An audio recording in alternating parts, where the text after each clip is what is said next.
Ray Brown right along ringside. By golly, we're about ready to go with more big action.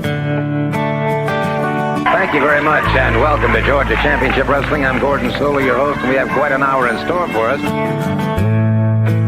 Hello, everyone, and welcome to Championship Wrestling at ringside. This is Vince McMahon, along with wrestling's only living legend, Bruno Sammartino.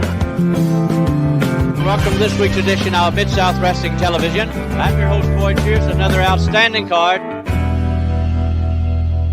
Hey, guys, and welcome back to the Regional Rasslin Podcast, where we talk the territories. That's right, it's 100% territory talk each and every time out, and I am your host, a still slightly under the weather Ray Russell. I'm still fighting a cold here this week, but I'm going to power through it, making sure we continue to bring you quality programming. And this week on Regional Rasslin, guest co-host Roman Gomez going to return to the show. Last time, we set the stage for 1986 in the Mid-South Wrestling territory, Bill Watts' UWF promotion. And this week, we begin to dive into January 1986 in the Mid-South as we discuss the latest news, show results, including matches from the Sam Houston Coliseum, and we begin to take a deep dive into the TV for January of 1986. And don't forget, you guys can follow along with us if you go now and subscribe to my YouTube channel, youtube.com/wrestlinggrenade. That's youtube.com/RASSLIN grenade. I've been posting all of the Mid-South TV as well as the B show, Mid-South Power Pro, posting all of the shows from 1986 in chronological order on my YouTube channel so that you guys can go back in time along with us at your leisure and watch some of the stuff we'll be covering here. Some other recent goodies added to my YouTube include a phenomenal heel promo with Lord Alfred Hayes from Championship Wrestling from Florida going back to 1980. Heel Hayes has a special surprise for Jerry Briscoe down in Florida. Alfred also mentions that he doesn't give a hoot about the NWA. Fun promo indeed. Plus, if you guys head over to my YouTube channel right now, you'll see the debut promo of the fabulous Freebirds as they have arrived in Georgia Championship Wrestling from the fall of 1980. And you'll even hear from Hulk Hogan and WWF champion Bob Backlund as they prepare for the September 1980 Madison Square Garden card. Hogan talks his matchup with Andre the Giant. Special guest referee for that match, Gorilla Monsoon. Meanwhile, on the other side, WWF champion Bob Backlund discusses his opponent for the Garden. It's champion versus champion, as the WWF champ Bob Backlund takes on the NWA World Heavyweight Champion Harley Race. Again, that channel is youtube.com/wrestlinggrenade. I'm uploading new footage all the time as I continue to preserve my VHS collection by converting it all to digital.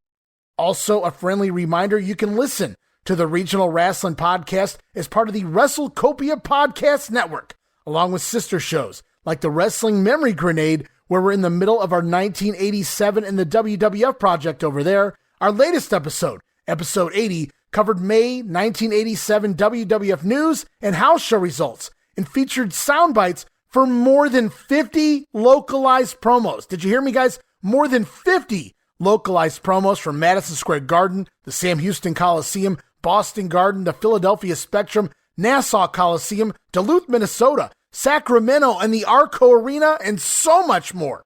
You can also listen to my podcast, Monday Warfare, The Battles Within. It's Raw versus Nitro, as we break down the weekly Monday Night War by taking a look at both what was going on in the ring as well as what was going on behind the scenes. And yes, we even dive into those pesky TV ratings. And right now, a new season of Monday Warfare about to drop next week, the first full week of March. Expect Monday Warfare to return as WCW Nitro has just began their reign of 83 weeks on top. Scott Hall and Kevin Nash have arrived, and we're just 6 days away from the infamous 1996 Bash at the Beach pay-per-view, where we see the inception of the NWO. A fun ride indeed as we move on in the Monday Night War. All starts next week, the first full week of March here in 2023, Monday Warfare returning to the airwaves. And you guys can listen to all of those shows and more over at the WrestleCopia Podcast Network, located at WrestleCopia.com. That's WrestleCopia.com, and everywhere your streaming needs are met, from Apple to Spotify, Google, and beyond. And don't forget to follow us on our social media accounts. Follow us on Twitter at Rasslin Grenade. That's at RASSLIN Grenade. Also, follow and like us, Facebook.com/Rasslin Grenade. Follow us on social media for the latest goings on in the WrestleCopia Podcast Network. And I'm also constantly adding old school video clips and pictures from throughout wrestling history. And you guys may not know this by now, but now is a great time to become a WrestleCopia patron. You can find us there at patreon.com/WrestleCopia. That's patreon.com/WrestleCopia. Multiple tiers to choose from. But that $5 all-access tier is a great place to start. It includes all of my insanely detailed show notes from the Wrestling Memory Grenade Monday Warfare, and yes, now the Regional Rasslin Podcast as well. You'll also receive early access to many of the WrestleCopia podcasts. Listen days, sometimes more than a week earlier than the rest of the listeners. In fact, this particular episode of Regional Rasslin dropped 3 days early for our patrons. But that's not all you'll get at the all-access tier. You'll also receive remastered versions of the earliest episodes of The Grenade covering the 1989 NWA project. And those remastered episodes include enhanced sound quality and new content and conversation. Originally edited out of the initial broadcast due to time restraints, edited right back into the show. In fact, we just added a new remastered version, episode 4 of The Grenade, now on Patreon, covering the Chi-Town Rumble pay-per-view and a whole lot more. But that's still not all. You'll also receive digital downloads for your viewing and reading pleasure. Already dropped a dozen digital downloads here in the month of February in 2023. And of course, you guys will also receive our Patreon exclusive watch-along series covering many past WWF and WCW pay-per-views, Coliseum videos, Saturday night's main events, Clash of the Champions, and so much more. And you get all of that. The insanely detailed show notes for 3 of the podcasts, early access, Patreon exclusive watch-alongs, remastered episodes with new content, digital downloads, and so much more for just $5.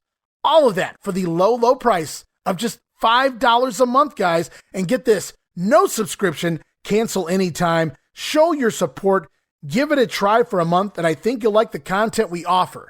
And every penny of it goes right back in to the WrestleCopia Podcast Network. So please, if you can, help keep the WrestleCopia brand up and running for the months and the years to come. And with all of that out of the way, it's time to get back to 1986 in the Mid-South Wrestling territory. Cowboy Bill Watts making his attempt at going national here as he moves away from the Irish McNeil Boys Club, expanding syndication, expanding the business. And we set the stage last time we talked about the Mid-South, but now it's time to dive into January, and I had so much fun with him last time out, so let's bring him back here again for this episode. It only seemed fitting. He is the former co-host of the Mid-Atlantic Championship podcast. Let's welcome back Roman Gomez to the show. How's it going, everybody? I wanted to apologize first off for the long delay as I ended up with bronchitis and a crazy work schedule, but I'm happy to come back and do the UWF 1986. Yeah, you couldn't write a better storyline. Roman contacts me, hey, buddy, I got bronchitis. It's all right, man, get better. And then just as you start texting me, hey, man, I'm getting better, then I get sick. And then I was out another week, too. So it just prolonged things even more. And we got together, and that's all that really matters now. Hey, I'm looking forward to it. Yeah, as am I. We set the stage last time and a lot of great feedback there. I want to remind everybody over on our YouTube channel, youtube.com/Rasslin Grenade, as long as the WWE gods allow it, I will continue to post all of the Mid-South Wrestling and Power Pro shows, as well as many Houston matches as well that coincide with what we're doing here, so you guys can kind of follow along, enjoy the matches along with us. I think it's going to be a really fun trip. Yeah, and it's great because a lot of those Houston episodes or Power Pro would show matches that you couldn't see on the syndicated shows. So kind of like bonus matches. And a lot of the matches were good quality matches. They weren't just squash matches. Yeah, a lot of wild, great main events, steel cage matches, dog collar matches. Lots of great stuff there to check out. No doubt about it. But we set the stage last time for 1986, Roman, so I don't want to leave anybody hanging. I want to get going right in to January of 1986 this week. Mid-South Wrestling, we're going to look at January 86 in the news. And right out of the gate, we see our final television taping at the old Irish McNeil Boys Club on December 4th. And now we're taping at the bigger buildings, trying to give off a bigger feel for the Mid-South Wrestling Company. Boyd Pierce, the former announcer on the show, has been completely removed from his hosting duties at this point, replaced full-time by either Jim Ross or Cowboy Bill Watts, leading the show and now Joel Watts, the son of the Cowboy, as the co-host. So Boyd Pierce now relegated to sometimes being used as a ring announcer. Otherwise, he's been completely phased out of the company. Yeah, I remember in a shoot interview, Bill Watts saying that, Boyd Pierce was a heck of a great guy, a good employee, but he just kind of had a more regional sound, and they were trying to evolve into something a little bit bigger, and as we'll eventually talk about, they became the Universal Wrestling Federation a couple months later. Wow, and how ironic is it that Jim Ross was let go by Eric Bischoff for the same reason in WCW? Unbelievable. Well, yeah, Bischoff did many stupid things. There's no doubt about that. So Mid-South is booming. It is expanding, Roman. They're out in Amarillo, Dallas, Laredo, all over Texas, plus Atlanta, Memphis, Mobile, Alabama, Wichita, Kansas. Mid-South Wrestling, the syndicated programming, is really expanding, and they're just not for the Mid-South anymore. It was such a hot product. People all across the country loved it, so it made sense to expand a little bit and see how many people would show up and see it. Mid-South was really like the old school wrestling on steroids, the old territories on steroids, harder hitting matches, more blood on TV. The promos were great. Everything about it just felt bigger than life. If you like that old style, that Southern style of professional wrestling, that reality-based wrestling.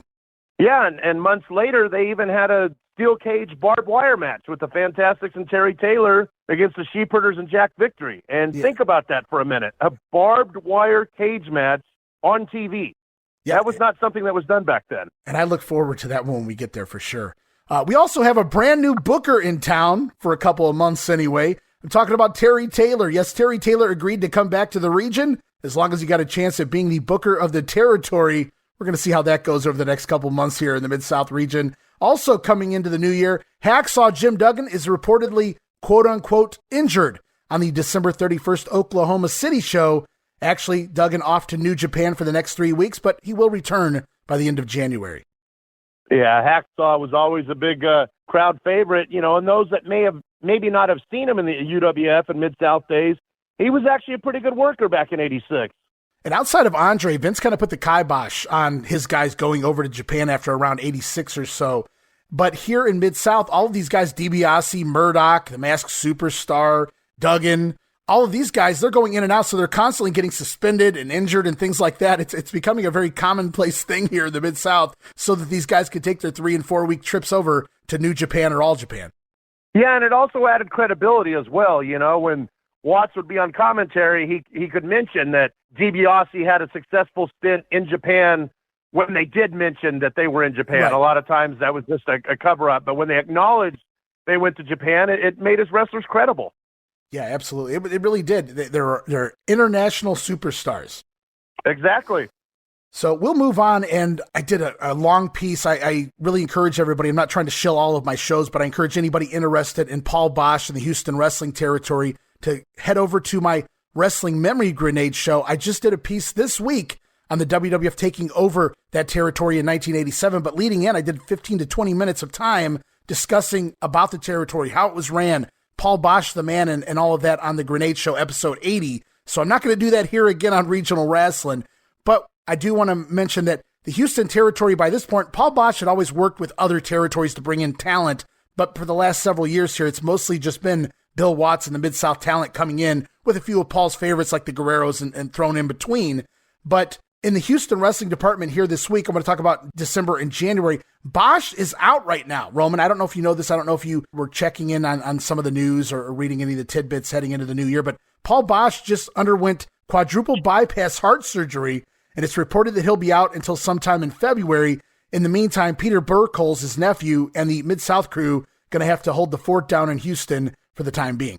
Yeah, Burkholz was okay on the mic. I didn't mind him too much, but yeah, Paul Boesch, a respected and beloved figure in the Houston area. And I want to go back right now, guys, and I want to touch on some of the wrestling events that took place back in December of 86, December of 85. Just going to run through some of the matches on the cards, look at some of the things going on in Mid-South and Houston heading into the new year quickly here. We're going to go back to the December 13th Sam Houston Coliseum show. On the undercard, I had to add this in here, the Nigerian Prince. That's a legit Nigerian Prince, guys, not the email scam. I'm talking about Oladipo scoring a win here in Houston. We talked about him on the last episode over Tommy Wright, but also on the show, no disqualification for for the North American Heavyweight Championship. Hacksaw Butch Reed over Dick Slater. Also, a coal miner's glove match. That one's out there as well. I believe it's on my YouTube channel. Hacksaw Jim Duggan over Buzz Sawyer in a coal miner's glove, leading to Buzz blooding and leaving Duggan in a heap of his own mess. In the ring, they come back for a return match the following show. We're going to talk about that in a second.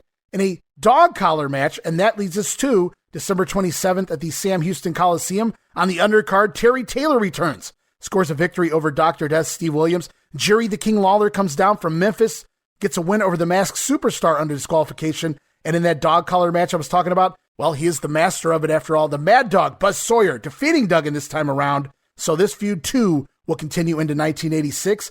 And so it begins here, Roman. I wanted to touch on this with you. We're going to talk about this probably a couple times here over the next little bit. The Fabulous Ones have arrived in the Houston and Mid-South territory, and they score a win their first night in over the team of Hector and Chavo Guerrero on the 27th. But that's not all. For the second time in 3 nights, Boesch returns to Houston, December 27th, and now December 29th. On the undercard in this show, it's Dr. Death over Big Bad Bobby Duncombe, Terry Taylor defeating Killer Tim Brooks, Dick Slater over North American champion Butch Reed. I believe that was a non-title match. Also, Ted DiBiase defeating his nemesis Dick Murdoch in a return match from 2 nights prior. Last time it was the Fabs going over on the Guerreros. This time it's Chavo and Hector going over on the Fabs. So as we head into the month of January, Houston essentially featuring the same feuds as we discussed on Mid-South television, save for the Guerreros Fabulous One storyline, which is just now developing. What a time to be a fan if you lived in the Houston area. No doubt about it. You get to see them on the 27th, the 29th, the 5th. Yes. I mean, my gosh, 3 times in what, an 8-day span? Yeah, incredible. Pretty ballsy. Paul Boesch, well, maybe that's what caused that quadruple bypass surgery. I'm not really sure. Yeah, that was probably a lot of stress to put all that together, but I mean, what a phenomenal talent, what lineups and everything. I mean, if I lived in that area, I would have saved up my lunch money and did everything I could to go to all 3 shows. Yeah, it's kind of funny. I always go back to my youth and the old pay-per-views, WWF and WCW pay-per-views. There was no way my grandparents were just going to purchase me a WWF or WCW pay-per-view. So I would go out and I would say, you know what, Papa? That was my grandpa. I would say, I'll come work with you today, because after he retired from General Motors, he would do landscaping. He would go out to the rich suburbs and do all their yards. He grew up on a farm, so he knew how to take care of business. And I would agree to go do that, but I would count the hours. Okay, I made this much, this. Okay, now I have enough to pay for the pay-per-view. I'm done working. But it didn't work like that, Roman. I had to finish out the day. I was going to ask, how many trees did you have to trim to watch a SummerSlam or a Starrcade? Well, back then it wasn't too many, but at the same time, you know, it's like 8-hour, 10-hour days he would put into these yards. And I was done. I was ready to go halfway through the day. I had my money. That's all I came to work for, but it didn't work like that. I didn't get to go home. I had to finish up my day. So I had to keep that in mind. But it was all worth it by that night, you know, or the next day to be able to pay for that pay-per-view. Yeah, I was pretty lucky. I had friends that normally ordered them, and they would lend me the videotape back in the day, but we ordered a couple of them. Okay, so it's like you pointed out, they have a lot of shows going on right now, the 27th, the 29th, and as you said, January 5th, as we go into 1986, we're going to cover some of these Houston shows here in January as well. On the January 5th card, Sam Houston Coliseum, it's Dick Slater battling Terry Taylor to a no contest. Mad Dog Buzz Sawyer over Jake the Snake Roberts on a disqualification. Ted DiBiase and Dr. Death Steve Williams tag team champions over the team of Dick Murdoch and the Nightmare. And we get a 2-ring battle royal won by who else but the new booker, Terry Taylor. And what now makes match 3, and it's now officially a series, a Texas Tornado match, sees Steve Kern and Stan Lane, the Fabulous Ones, defeat Chavo and Hector Guerrero. So we have something going here now. 3 matches in a row between these 2 tag teams. You know, and it wasn't just them. I mean, they could run, like we had talked about in our last podcast, Duggan and Sawyer could have wrestled every week, every month, you know, for several months, and people would have loved it. They had the right pieces, the right talent to make that happen where you can see repeat matches. Yeah, and if the matches were good, people were complaining, and they bought the storyline. The storyline was, I hate you. I want revenge. I want my win back. I want my title back. These are all logistical storylines that make sense. So, yeah, if Duggan gets beat down, but he wants more, I want to see a rematch. If Duggan beats Buzz Sawyer, but he gets up and leaves Duggan in a bloody mess, then yeah, I want to see a rematch. It's logical booking and storylines. And that's why it was good, even when people might have questioned if wrestling was real or not. At the end of the day, you were able to suspend that disbelief, unlike, nowadays, I would say. But back then, even if you had that inkling that, this probably isn't on the level, it's the story, it entrapped you, and you wanted to see, I can't wait to see what Duggan does to him next time. Well, I've said it a billion times that wrestling to me was always at its best when it made sense. You have a good guy, a bad guy. If a bad guy hits the ref, the crowd should be pissed, not cheering him on. I remember when Tommy Young would shove Ric Flair and the crowd would be like, yeah, Tommy, you show him who's boss. Right. Now everything is just totally crazy. But back then, like you said, you do logical things. He took my title, I'm going to get it back. Just simple things, not convoluted, she gave birth to a hand or you impregnated my stepdaughter and all this stupid stuff. It made sense back then. Yeah, and you talk about logistics and things being logical. We're going to throw logic out the window here because we're going to talk just for a minute on Vince McMahon, because lastly, on this edition of Regional Rasslin, we're going to cover the January 24th Houston Coliseum show. The first time ever the UWF and Houston Wrestling territory going to go head-to-head with the World Wrestling Federation, Roman. I don't know if you knew that or not. Both promotions running the city of Houston on the same day. Clearly, Vince McMahon trying to make a statement here. Yeah, and that was not the first time he was going to come into a territory and wreak havoc. As we all know, it's not a spoiler alert, but territories are gone, courtesy of Vince McMahon. So here we are, January 24th, 1986, and you get to pick where you want to go. Is it the Houston territory or is it the WWF show? We're going to look first really quickly at the WWF card. Hercules over S.D. Jones, King Kong Bundy over Leaping Lanny Poffo. There was a match between Sheik and Volkov versus George Steele and Corporal Kirchner. Sure, that was a barn burner. Tag Team Champions Dream Team over Intercontinental Champion Tito Santana and Pedro Morales. You got JYD taking on Terry Funk. And in the main event, they brought the guns anyway. WWF Champion Hulk Hogan defeating the Macho Man Randy Savage. So they stack a few names in the card here like Terry Funk, Tito Santana, and Junkyard Dog, who have worked in the Houston territory before, but that's about it. You bring in the big name Hulk Hogan, the Macho Man, obviously. And reportedly, and I got this from the Observer, guys, so don't come after me, they drew 10,000 fans to this show here at the Summit. And, just looking at the rosters of those two shows, there's no doubt I would have chose Mid-South. I mean, better matchups. Me personally, people I like better. I mentioned on the last episode how I was always a fan of Superstar and Murdoch, Doc and Dibiase. Like, to me, that just pops more than seeing George the Animal Steel and Corporal Kirchner in a tag match. Yeah, and that was really odd. Vince always seemed to send a lot of his B, C players to these towns when he was trying to take them over. I never understood that. Let's send Nikolai Volkov versus Corporal Kirchner. Let's send George the Animal Steel or Hillbilly Jim. No offense to these guys, but they're not drawing the card, and I would see that all the time back then. Exactly. I mean, look at the opening match. Hercules versus S.D. Jones. Even though Gorilla Monsoon would try to convince you that's the main event in any arena in the country, absolutely, I don't want to put my hard-earned money down to see Herc and S.D. Jones. Well, unfortunately, I don't have a gate for their opposition here, the Houston territory, Sam Houston Coliseum, but this is what Houston did, Mid-South did, to counteract Hulk Hogan versus Randy Savage here on January 24th at the Sam Houston Coliseum. On the undercard, it's Ricky Gibson over Rick Steiner. I bet Rick Steiner wants that win back. Hot Stuff Eddie Gilbert battling Brett Wayne Sawyer to a time limit draw. Al Perez defeating the Nightmare. Then it's DQ Mania. 4 matches in a row, Roman, ending in a disqualification. Not really happy about that one. The Bruise Brothers over the Sheep Herders on a DQ. Terry Taylor defeating Mad Dog Buzz Sawyer on a DQ. The Masked Superstar and Dick Murdoch defeating Tag Team Champions Dibiase and Dr. Death by DQ. And Jake the Snake Roberts over the North American champion. We'll get to that in just a little bit. Dick Slater on a disqualification as well. 4 DQ matches in a row there. But we do get a bunkhouse battle royal at the end of the night, won by Dr. Death Steve Williams. And that Fabs and Guerreros feud continues on. Match number 4 in the series. A Mexican death match won by Chavo and Hector Guerrero defeating the Fabulous Ones. Yes, and just looking at that lineup, the Masked Superstar and Murdoch versus Doc and DiBiase, that looks like something that you would expect to see in a Japan ring. Oh, yeah. To see that in an American was just, that would have been incredible. Yeah, reading those matches for the first time when we were going into this, I had forgotten the Masked Superstar was even here at this point. So that was a really good pleasure for me when I started doing the research. I'm like, oh yeah, Bill Eadie was there for a little bit heading into 1986. So, but when you do look at those matches, that is absolutely Japan all day long. Doc and Dibiase versus Masked Superstar and Dick Murdoch, all Japanese, all guys that worked Gaijin, worked over there all the time. But not just that. I mean, they worked that style, that snug, great wrestling style.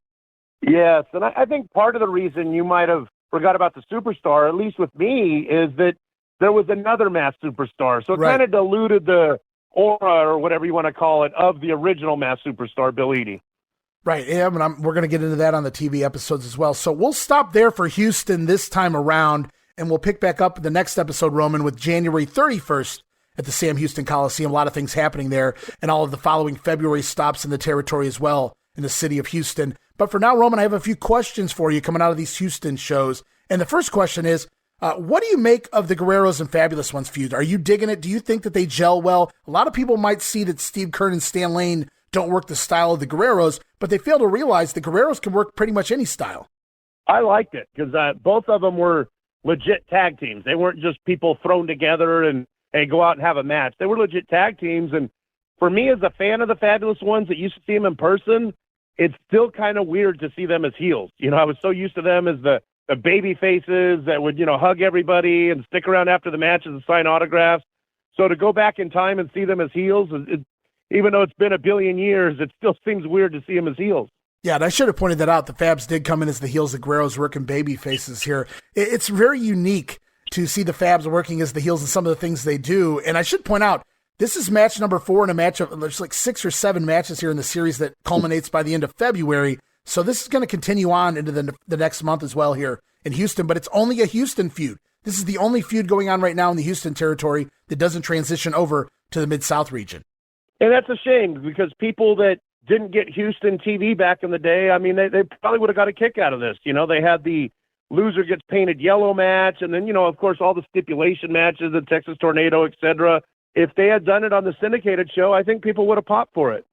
And the great part about this is you guys can go to the YouTube channel and follow this entire feud. Outside of that Texas Tornado match, every single one of these matches aired in their entirety, I do believe, on television. So it's all out there, including some great promos, including some superimposed yellow lines. They try to put a yellow streak on Steve Keirn while he's cutting a promo. It looks absolutely ridiculous, but I found it comical. Yeah, there was some intensity in those promos too, which was nice to see. So Houston hitting hard with the stars here, the Mid-South region. Paul Boesch relied more on the outside talent in years past, but now seems to be good with just mostly using Bill Watts' stars to book the shows from top to bottom for the most part. If you look at these shows outside of the Guerreros, which Chavo's coming into Mid-South anyway, but if you look at the card outside of that, it's all Mid-South wrestlers. Yeah, exactly. And, the Houston area previously would do things where they would have the NWA champ defend the belt and also the AWA champ. I've got a picture of Bockwinkel and Race together with their respective world titles autographed, and my guess is that that picture was probably from the locker room in Houston. That would make a ton of sense. So I had another question here. You kind of touched on it already. I was going to ask you what you make of Vince McMahon coming in and running head-to-head with Paul Boesch, but we're going to move ahead. I wanted to point out, people think that Vince just came in and he took over, and it didn't necessarily work like that, especially in a lot of the southern territories. It took Vince years to pop towns like Dallas, many of the Mid-South cities, Atlanta, Memphis. I'd argue that it took him until the Attitude Era to really compete with WCW in the Carolinas, if you look at the gates. Yes, and, wrestling fans, some can be fickle, but back in the day, there was a lot of loyalty. So if you went into Dallas, the fans there were like, no, we want our world-class guys. We don't want to see the WWF guys, so there was a sense of loyalty back then. It was like the fans that watched Georgia Championship Wrestling. They didn't want these cut-in, pre-taped matches from Agricultural Hall or wherever it may be. They wanted their studio wrestling, which Vince pulled pretty fast after he took over down there. So they got a lot of heat for that. And I've done a lot of research over the years, a lot of different years. There's a point in the early 90s where Vince just gives up going to Crockett Country for several years, really until the Attitude Era when they knew they could draw again. So, I just did some numbers here doing May of 1987 in the WWF on my Wrestling Grenade podcast, and they're doing less than 1,000 fans at the Mid-South Coliseum in between 2 Monday night shows where Jerry Lawler's drawing 3,500 and 8,000. So I mean, it's not just because the shows are too close together. They ran the Mid-South Coliseum every Monday night in Memphis. But Vince comes in right smack dab in the middle of 2 Mid-South Coliseum shows by the CWA, and he can't even draw 1,000 fans. Yeah, and it's incredible when you think about it that Memphis, they would run the same arenas, 52 weeks out of the year. Right. So I think about how hard that is, that what you do on a Monday one week, somehow you've got to draw the fans back in the next week. There wasn't let's not go to the matches we went last week. It's like, no, let's go see it again. So, I mean, Memphis is what they did, it really is astonishing, if you think about it. Yeah, and they did it for a lot longer than any other territory was able to get away with it. And I think a part of it, too, was that they were known for changing bookers. Lawler would have the book for 6 months, then Dundee. They would kind of rotate things a little bit so it wouldn't get stale.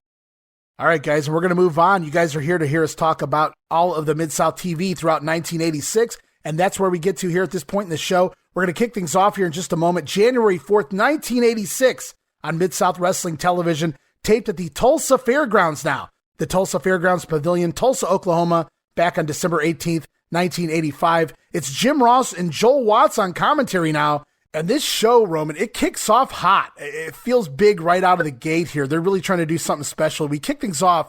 It's a quarterfinal matchup in the TV title tournament. It's Dr. Death Steve Williams taking on Dick Slater, Dark Journey in his corner. It's announced to having a 15-minute time limit, and they report that each match in the quarterfinal round, the men's names who advanced from the first round were pulled from a hat, so you never knew who you were going to wrestle in the following round. So very interesting addition there by Bill Watts. It sounds good to say they were pulled from the hat, but I think we both know better. Well, maybe. But there's no bracket. Maybe it was just, I don't know what I want to do yet, so we're not putting a bracket up. We're just going to, quote-unquote, pull it from the hat. I don't know, but it works here for me. Hey, it worked. Yeah, it was a good time. This TV tournament finally getting ready to come to an end. So on commentary, I caught that Joel Watts notes that Dr. Death and Buzz Sawyer already had a match here in the quarterfinals. They went to a double countout last week, what they say on TV. So somehow both guys still continued on in this tournament, still the quarterfinals. I wrote WTF, like what the fuck? Whatever, man, I'm not going to question it. I got Doc versus Dick Slater on my TV screen, and the match gets going. A feeling out process to start. Dick Slater busts out his variation of the Russian leg sweep early on, and then a swinging neckbreaker gets him too. And then they do this great struggle spot. They didn't just go right into a Boston Crab. Dick Slater had to fight for this Boston Crab here. Love the realism as Dr. Death finally fights his way out, and the match continues on. The two men trading blows. Dr. Death winds up fired up, and Doc on the offense, but Slater counters with a back suplex. Both men down as we head into a commercial break. And then I talk about that realism back from break. Here we go. We talked about this last episode. Dr. Death botches a sleeper. Dickie Slater trying to go for the sleeper hold. Dr. Death takes a bump on it. Joel Watts quickly covers it up, clearly coached by Pops the Cowboy, explaining the mistake using logical reasoning. There's a thought. Hey, like you said, he learned from his pops. You got to explain it to try to make it look a little more convincing. What did you call Bill Watts? The great explainer. Is that what you called him last time around? Yeah, that's he could explain anything. It didn't matter. You could throw any scenario at him. He could come up with a counter argument or a reason why something happened. I love him for that. And Joel Watts tries his best here to explain this bump. Eventually, Slater does lock in that sleeper hold. Dr. Death, though, breaks it by running forward, driving Dick Slater face first into the turnbuckle. Doc comes back, a pair of shoulder tackles. The two men begin trading blows again till a double knockdown. Both guys out on their feet. Dr. Death makes the big comeback yet again. Delayed suplex and 3 falling headbutts into the chest of Dick Slater, but Slater manages to get his foot on the ropes during the pinfall cover. So what does the Doc do next? Prescription for the Oklahoma Stampede. And down goes Slater. He's not getting up, Roman. 1, 2, but Dick Slater with his foot on the ropes yet again. Doc, you got to learn here. And now it's Steve Williams' turn to go for the Boston Crab, but he's a little too close to the ropes. And Dark Journey reaches in with their nails and rakes the eyes of Dr. Death. From there, though, Williams, a partially blinded Williams, I should add, tries to suplex Slater, but Dickie slides over. And an O'Connor roll by Dick Slater here, and a handful of tights gets the 1, the 2, and the 3. Oh my gosh, it may not have been clean, but a pinfall victory over Dr. Death here on TV. Way to kick things off, and Dick Slater will advance into the semifinals. They show about 10 minutes of this matchup. Yeah, and, fans might not have liked the foot on the ropes or whatever, but it shows Slater as like a thinking man's champion, and then storyline, it can show like the inexperience of Doc for not hooking the far leg and going for the pin that close to the rope. No, yeah, and I totally agree with that assessment. I loved that they did that with Dick Slater because Dick Slater was one of those Ted DiBiase-like heels, and that he was a, like you said, thinking man's wrestler. He knew where he was. He had ring presence, both figuratively and literally, not only in the gimmick, but also he knew where he was around the ring. There's ropes to use. I'm going to use it to my advantage. Put his foot on the ropes not once, but twice here to escape from being beaten by Dr. Death, and then hooking the tights himself to steal the win. And it shows, storyline-wise, Slater had more experience, so he should be a little smarter when it comes to wrestling against somebody like Doc. And, the foot on the rope, being close enough for Dark Journey to interfere and whatnot, it all made sense. What do you make of this? We get things going. There's no doubt about it. This was done on purpose. We kick things off. You can't get much hotter than Dr. Death versus Dick Slater on free TV. It's in the middle of the TV title tournament. We get a pinfall victory, even though it's the heel. I mean, it's just, you can't ask for anything more. Just kicking off the show. This wasn't done in the feature match, quote unquote, the feature match later in the card. They kicked things off hot here, and I think they did it for a reason. Well, not only kicking off the show, kicking off the year. Right. What a great way to get a main event that somebody would pay for to see in the arena, and you're getting it on free TV. And I don't think it was an accident this was done right after Watts expanded into multiple new markets. No, and it's a great way to grab new fans that may have heard of Mid-South, and right from the get-go, he went for a good quality main event to try to hook the fans in. Yeah, and it wasn't their best work ever, but it was fun for TV, and I sure wasn't complaining. So Dick Slater will advance into the semifinals. We also hear on commentary that Hacksaw Jim Duggan defeated the Nightmare at the end of last year in the quarterfinals, setting up a Duggan-Slater semifinal match. So it was a pretty good showing here as we kick things off. We go into a commercial break, this time localized promos, and I had to get a kick out of this one. New Orleans, Louisiana, coming to the UNO Lakefront Arena. It's Ted DiBiase taking on Dick Murdoch. We get promos from both sides. They're coming for a tape fist matchup. Tape fist. They'll get it on. Dick Murdoch versus Ted DiBiase. Ted DiBiase is ready. Here are his comments. That we tape our fists. And you've been in wrestling a long time, you know what a fist taped good and hard will do. That tape will bust the skin open. It'll bust it wide open. And if you keep pounding on a guy's head long enough, Dick Murdoch, it'll bust it open just about the way that ring post busted my head open, Murdoch. I was covered from head to toe. I lost so much blood that I got weak at the knees. I got so weak I wasn't sure where I was. And the next thing I remembered was waking up in a hospital with my neck in a brace. Dick Murdoch, the old saying is, what goes around comes around. Ted DiBiase is back in Mid-South, and I'm back to say, and you, my friend, are going to pay some serious dues. You know, Teddy, when we met face to face, I went out and I didn't have to use any foreign objects. I didn't have to load a glove or something and knock an individual out or an opponent out. I managed to go up to meet you face to face. But let's get one thing straight, DiBiase. We're going to tape them up, Daddy. We're going to go at it like two pit bulldogs. And if you'll load your glove, go ahead. Because, Teddy, let me show you something. Getting these teeth knocked out or getting scars or stitches put in his face, it ain't going to bother me because I'm not just another pretty face from off the street, Ted DiBiase. I am the minute you fear. And when I knock you silly, I'm going to pick you up in or outside the ring on that concrete floor, DiBiase, and I'm going to drop you on the head again. And this time, you might be out for good. And I had to laugh. Dickie Murdoch, he says he's not afraid of getting his teeth knocked out, and then he actually pulls out his teeth during the promo. I love Dick Murdoch. Oh, Murdoch was great. And believe it or not, he was actually probably the best actor in that Learning the Ropes series that was horrible that the NWA put out. He was actually one of the better actors in that series. Well, he had plenty of years of experience trying to be a comedian, so that could help a little. The show goes on, though, and we learn that I guess he's still the North American champion technically here on TV. Hacksaw Butch Reed taking on Mike Scott, who was billed from Alaska. Something tells me he's not really from Alaska. Nothing against Alaska, just seems kind of odd. It's Butch Reed wearing a neck brace to the ring, Roman, but it's Scott who is almost immediately injured in this one. Butch Reed whipping Scott into the ropes, and Scott's knees buckle completely, twisting his leg. He goes down, and he's clearly can't continue the matchup.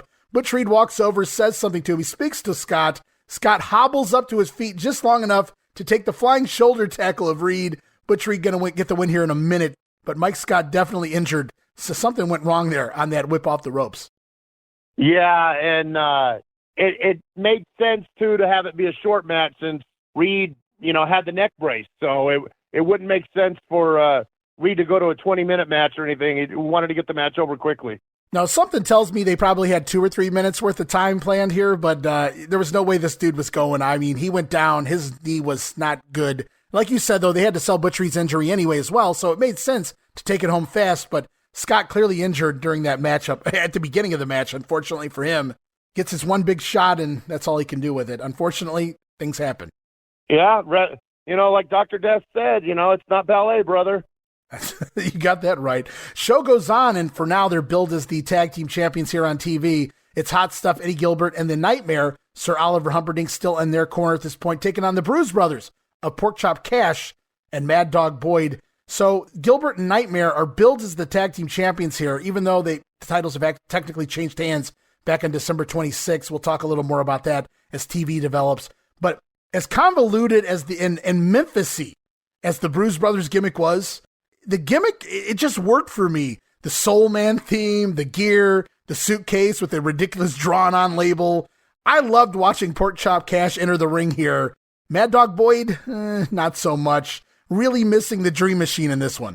Yeah, we talked on the last podcast about the charisma of the Dream Machine, and he just was a better fit. But like you said, the titles had changed hands on December 26th, but that was the beauty back then. There was no internet. Right. There was no way people would have known about it. There was no way they would have known. So you could do stuff like that. Yeah, that was the beauty of it. In every promotion, there were times where I didn't realize guys were injured. Guys were out 3, 4, 5 weeks because they had already had matches taped in the bag. They kept airing squash matches on TV, and you never even realized they were out. And like you said, title changes. We didn't know about them until they showed it to us. Unless you read it in a magazine months later. Yeah, I was just going to say, your source of information was the magazines, and they were oftentimes 3 months behind. So we go back to this match here. It's the Bruise Brothers challenging then champions Eddie Gilbert and the Nightmare. Porkchop Cash having all sorts of fun early on with Eddie Gilbert. The Nightmare, though, tags in, and it takes Cash 2 tries, but he does slam the former Moondog Rex. Then it's Boyden, Mad Dog Boyden, for one move. A slam on Eddie Gilbert, and he tags right back to Cash. Not that I'm complaining. Porkchop Cash continues to own Hot Stuff when referee Carl Fergie distracted by Mad Dog Boyd for some odd reason. The Nightmare comes in and knocks Cash off the middle turnbuckle, and the heels take over, very briefly. So there's essentially no heat segment as Porkchop Cash hot tags out almost immediately after getting knocked off the ropes, and Mad Dog Boyden, who hits anything moving in the ring, and we get a 4-way melee leading to Boyd with a big splash on Eddie Gilbert. It could be over, Roman. 1, 2, but the Nightmare breaks it up, and Carl Fergie calls for a disqualification due to interference from his own partner. The Bruise Brothers going to pick up the win here by DQ in 6 minutes simply because the Nightmare interfered on behalf of Eddie Gilbert, stopping the pinfall. That's how realistic, whether you liked it or not, Bill Watts was. Yeah, and the referee's decision actually mattered. They would go and take matters into their own hands. Now, a ref could get beat up 15 times in the ring, and there's never a disqualification, it seems like. And I read something a while back that Vince McMahon kind of had a motto himself that if somebody comes in, whether they do it on purpose or not, for a third time, that you call the disqualification, but everybody gets 2 tries to save their partner or do whatever in that instance in the WWF. Now, here in the Mid-South, apparently Carl Fergie has enough, and he calls for a DQ simply for the Nightmare breaking up a pinfall. Think about that in today's wrestling.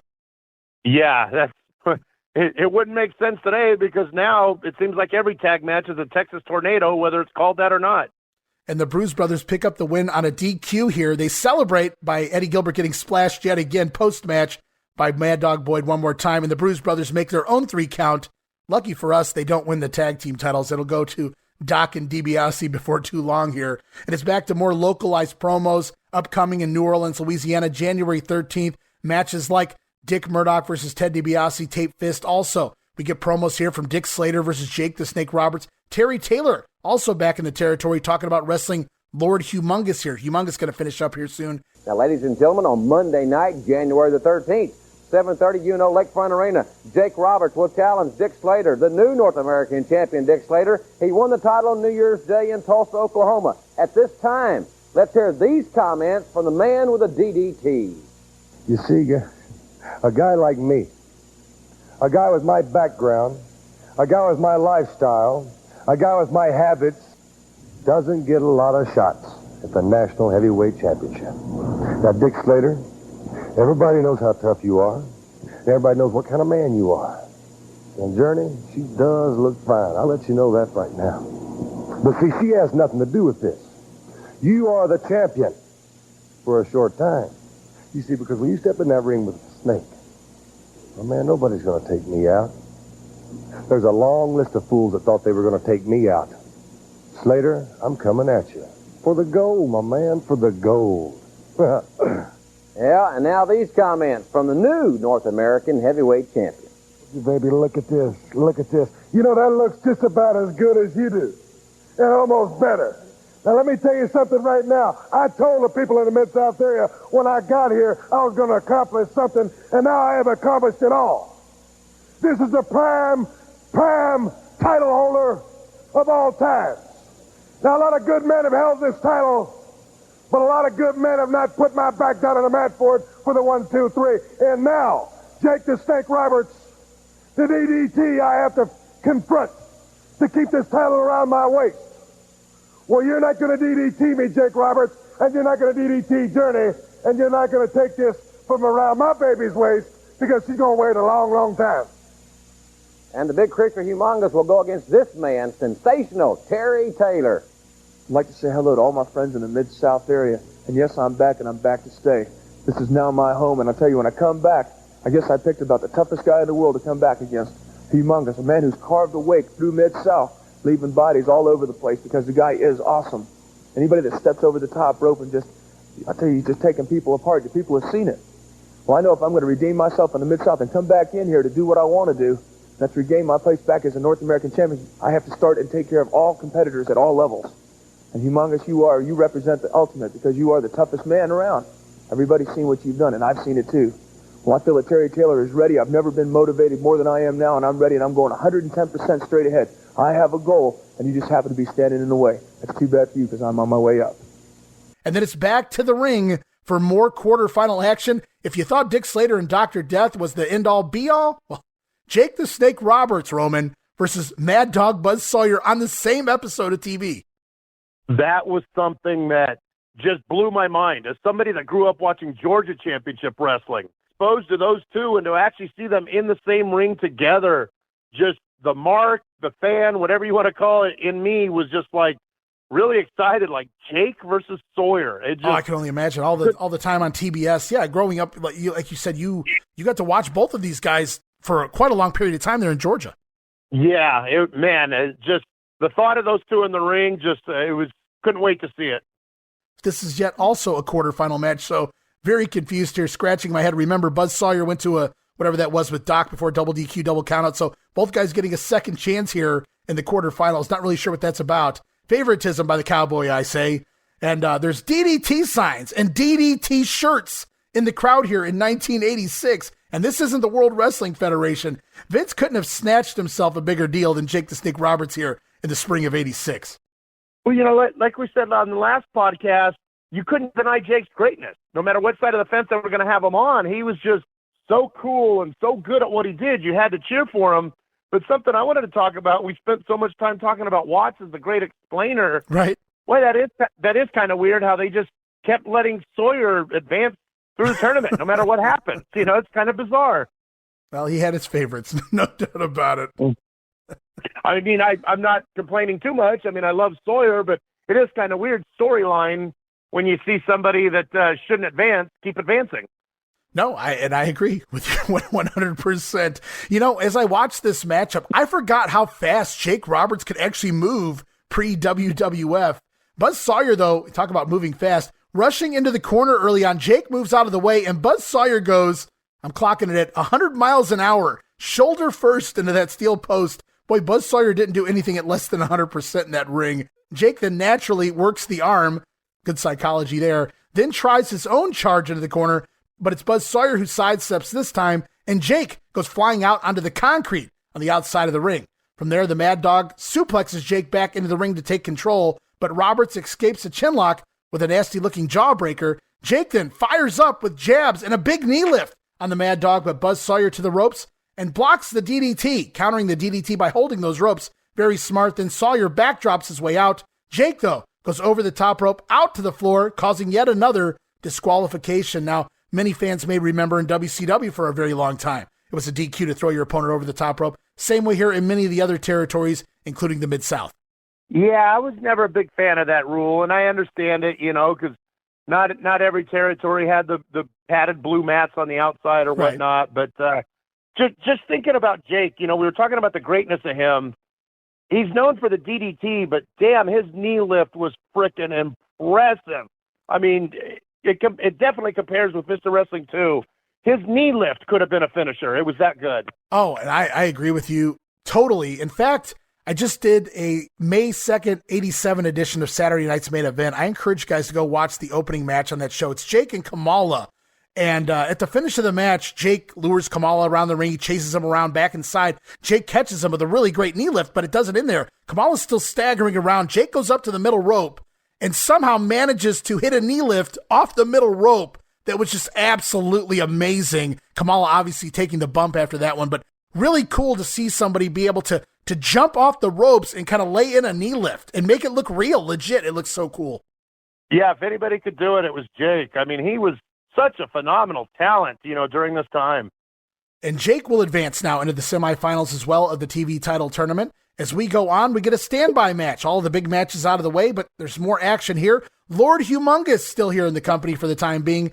Oliver Humperdinck in his corner, taking on Perry Jackson, the future Action Jackson. Coming out to War Machine is Lord Humongous, nearing the end of Jeff Van Camp's wrestling career here, but got to put him over one last time on TV so that they can build Humongous up before he returns the favor to Terry Taylor, who's coming back to the territory. And Humongous attacks poor Action Jackson, and it's the Shinonamaki, the Cobra Clutch, going to pick up the wins in just 49 seconds. Humongous dominating Perry Jackson.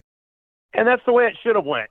Somebody with humongous size and stature, and the Cobra Clutch was a good hold for him to use, because it was believable. With his size, his strength, you could totally picture a man surrendering to the Cobra Clutch. The show continues on. More localized promos for January 13th in Louisiana at the Lakefront Arena. We learned that the Masked Superstar talks about going at it with Ricky Gibson, calls him Rock and Roll Ricky Gibson, I guess. A play on the Rock and Roll Express, obviously Robert Gibson, the brother of Ricky Gibson there, or either Billy Dee just had no idea and didn't care. I don't really know. Maybe he thought he was wrestling Robert Gibson. I'm not really sure there. Also, we learned that Eddie Gilbert and Oliver Humperdinck have a special third man plan to come in to team with Eddie Gilbert, not the Nightmare, to take on the team of the Bruise Brothers. We hear from the Bruise Brothers who say they got to beat 3 men's coming up at the Lakefront Arena. They're talking about Humperdinck, Gilbert, and this mystery partner who winds up being Gustavo Mendoza, we learn. 7:30, Ted Dibiase against Dick Murdoch. Take fifth. You'll see Jake Roberts challenge Dick Slater for the North American Heavyweight Championship. Dr. Dusty Williams collides with Mad Dog Buzz Sawyer. It's Terry Taylor against Humongous, Ricky Gibson against the Masked Superstar, and the Bruise Brothers will go against 3 men. Sir Oliver Humperdinck, Hot Stuff Eddie Gilbert, and the Cuban Assassin. Plus, ladies and gentlemen, you see Al Perez and Brett Sawyer in tag action and much more. At this time, let's hear some comments from the #1 masked man in all of professional all over wrestling. the world, and I come to Mid-South Wrestling, and they give me a rock and roll star to wrestle. A Gibson, famed from the Gibson family. Rock and roll, guitars, loud bands, and everything. This is professional wrestling, Mr. Gibson. When you step in the ring, you leave the cymbals, the drums, the guitars, and the saxophones outside on the floor. You better come to the arena with your mind straight. Don't have that Walkman blasting in your ear, because I want you to hear the 1, 2, 3 count. I want you to know at the end of the match that you're now a professional wrestler, that you're now not a rock and roll star, and you can call your brother. Maybe he can play you a tune. Ladies and gentlemen, let's hear these very interesting comments. You want a good laugh? 3 against 2, that's a good laugh. Yeah, Humperdinck is going to put on the wrestling tights and step into the squared circle with the Bruise Brothers, but I'm not coming unarmed, Eddie-O. No, I'm going to come prepared because I'm bringing Hot Stuff Eddie Gilbert and my good friend Gustavo Mendoza with me. He is, as you know, the Cuban assassin, and we're going to kick some tail when we get a hold of those Bruise Brothers, Daddy-O. Ain't that right? That's right, sir. You know, I got to hand it to you how you fool everybody in Mid-South and how you fool the Bruise Brothers, because not everybody knows, like I do, that we could very well go there by ourselves and beat the Bruise Brothers, because a lot of people don't realize one thing. This man is the greatest wrestler ever to come out of the state of Minnesota. He's better than Steve Williams ever thought about being from Oklahoma, and we will beat the Bruise Brothers without a doubt. I know we will. And now this from the Bruise Brothers. Oh, yeah, Chop, you know, I looked at that sheet, man, and we got 3 men to go get. 3 men, you know that? 3. 1, 2, 3. Well, let me tell you one thing, Harper Dick, baby. Everybody been trying to get hold of you. If I get you in that ring, baby, and fall back on them ropes and drop that 285 pounds on you, your toes gonna jump clean out of them boots you got on, baby. Cause don't nobody mess with the Blues, brother. We're live and in color, 585 pounds of steel and sex appeal. And baby, we ain't backing back now, bitch. This 1985, ain't that right, Chop? Tell him, Monster. Up on the mountain, shine like gold. Brother, we gonna blood it. Somebody know. I know that. Cause I tell you, woo, I feel good. Don't mess with the tooth. I'm in town. Oh, yeah. Wait, somebody stop. I know that's right. Yeah, and that is something that Gilbert, with his mind, that would be a heel thing, you know, to have a 3-on-2 advantage against the babyfaces. So that humongous match ended so quickly, Roman. We get another standby match. This time it's Al Perez teaming with Ricky Gibson, taking on the team of Ricky Starr. Wow, I haven't seen that name since the ICW PAFO territory. Ricky Starr teaming with Rick Steiner here, the future Rick Steiner. Perez still inexplicably rocking that silly black tights thrusted upon him during that Doc and Dibiase feud. Clearly Bill Watts thought this was a cool to run with, apparently. I guess we also missed Ric Flair over Al Perez at the end of last year. I forgot to mention that with the figure 4 leg lock. That was on TV last week. So I'm still trying to locate that episode, Roman, but I think you found it. Yes, I did. And I was actually able to successfully clean a VCR All right. and get it working again. So I popped that tape in and convert it to DVD, and I'll be sending that to you. I look forward to it. That's actually one of the episodes that's considered a lost episode right now in the trading community. Al Perez versus Ric Flair and several of the, I guess they were first round, quarterfinal match, whatever, from the TV title tournament. Lots of good stuff on that show, so I look forward to it. I believe that show was the first show outside of Irish McNeil, too? Yes, if memory serves correct, it was indeed the very first show outside of the old Irish McNeil's Boys Club, which was such a staple in Mid-South, you know, the small arena and everything. But like we said, they're trying to expand and make the product bigger. And I've said the same thing in the past about primetime turning into Monday Night Raw. I love primetime wrestling, but I get it. At the end of the day, things change. It was just time to go. And I was so sad when I had to say goodbye to the Irish McNeil Boys Club, but I get it. I see what Bill Watts was doing here, and it does bring a different presentation, no doubt about it. Yeah, and you know, it's something you and I can get sentimental about because we grew up on that TV studio wrestling, you know, and right. We totally get wanting to make the product look better, having fans see them wrestle in front of 10,000 people compared to 200 people. But the TV studio matches were a lot of fun back in the day. Yeah, when I covered 1989 in the NWA, it broke my heart to see them move away from the studio, WTBS studios, to center stage. But again, I got it. I understood. We got to evolve here. We got to look bigger presentation than just studio wrestling. But like you said, it's still a sentimental thing in my heart, the old studio wrestling layout. Yeah, so many good memories as a kid, you know, watching things happen in the studio. And because it was smaller, sometimes the crowd seemed probably a lot louder than what they actually were. So we have this match here on TV. It's Perez and Gibson versus Ricky Starr and Rick Steiner. The babyfaces keep Rick Steiner grounded early on for the first couple of minutes, but he makes the tag out to Starr, and the babyfaces go to town on him. It's a double drop kick. Not quite like his brothers, Ricky Gibson, but reverse step over toe hold, the Gibson leg lock, if you will. Ricky Gibson going to pick up the win here. Just 2 minutes and 27 seconds of action. And I always thought the leg lock was real cool. You know, Ricky did it. His brother Robert did it. Right. It just looked good, and it was something that not a lot of people did. And the visual of it, having a guy's leg locked up like that where he couldn't escape, it just seemed very credible. You know, the first time I saw Robert do that, it had to be, you know, in JCP. And the first time I saw him do that as a kid, now naturally in my mind, how does somebody kick out of that? He should just do that to everyone from now on. you can't even escape that. Yeah. In my mind, it's like this guy's arching back over top of you. He's got your leg hooked. You're bent backwards. That's it. It's like the new ultimate finisher. As a kid, you think like that. Yeah, I remember Tito Santana doing that in Georgia, and I thought the same thing. Like, there's no way that guy can get out of it. He's got his leg locked and bent in that position. It's like, what a great finisher. And as we close out this edition of Mid-South Wrestling, it's part 2 of Punishment in Pro Wrestling, another VTR here done up by Joel Watts, I'm sure on behest of Cowboy Bill Watts. Remember the first one? It was done so well, all of those legitimate injuries and nasty blows in the ring, the first video that went out of this Punishment in Pro Wrestling type video here. Basically, it's Bill Watts trying to show you guys that wrestling's real. It might be fake up there in that Mickey Mouse, New York territory, but down here, we're going to show you it's real, and we're going to show you why in slow motion as people get their skulls split open. Yeah, Watts always protected the business. He wanted everybody to believe that he had the hardest hitters. He was not a big fan of the cartoon, gimmicky stuff, and when one of his wrestlers would leave to the Federation, he would always bash them, say that they broke down mentally and wanted to seek easier competition. That's what he said about the Junkyard Dog. Watts was always a realist and wanted the product to look real. Yeah, I'll never forget when Bundy showed up in the WWF. It may not have been initially, but once they started really pushing him hard, Bill Watts couldn't show Iron Mike Sharp slamming and pinning Bundy enough on his TV programming down there in Mid-South. Yeah, why not make your wrestlers look as good as possible? I mean, that's the name of the game, You make them look good, people want to come out and see them. So we get a bunch of clips here. One of them notable is Jake Roberts with the short arm clothesline, forcing a young Shawn Michaels to take a backflip bump off of that. Chris Adams and Corsario, the future Savio Vega, doing some nasty looking super kicks. Buzz Sawyer drop kicking Don Turner's face off.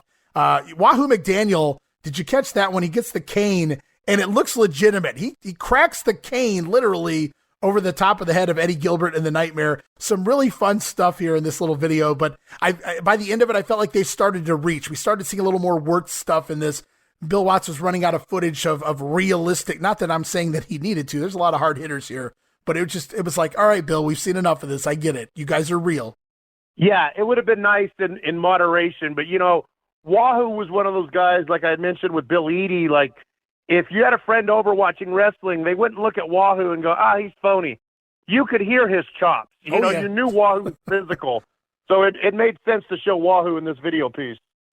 So that concludes this first episode here in January of Mid-South Wrestling. Next week, if you didn't have enough this week, we learned that next week, Terry Taylor will return to the territory. Big time here coming up. Going to keep you tuning back to Mid-South Wrestling as we move on to the following day, January 5th in Power Pro, which was kind of like the B show for the Mid-South Wrestling territory, hosted by Jim Ross in his studio. On commentary for this show, mostly Joel Watts, some Bill Watts as well. And we kick things off TV title semifinal, December 31st from the Marriott in Oklahoma City.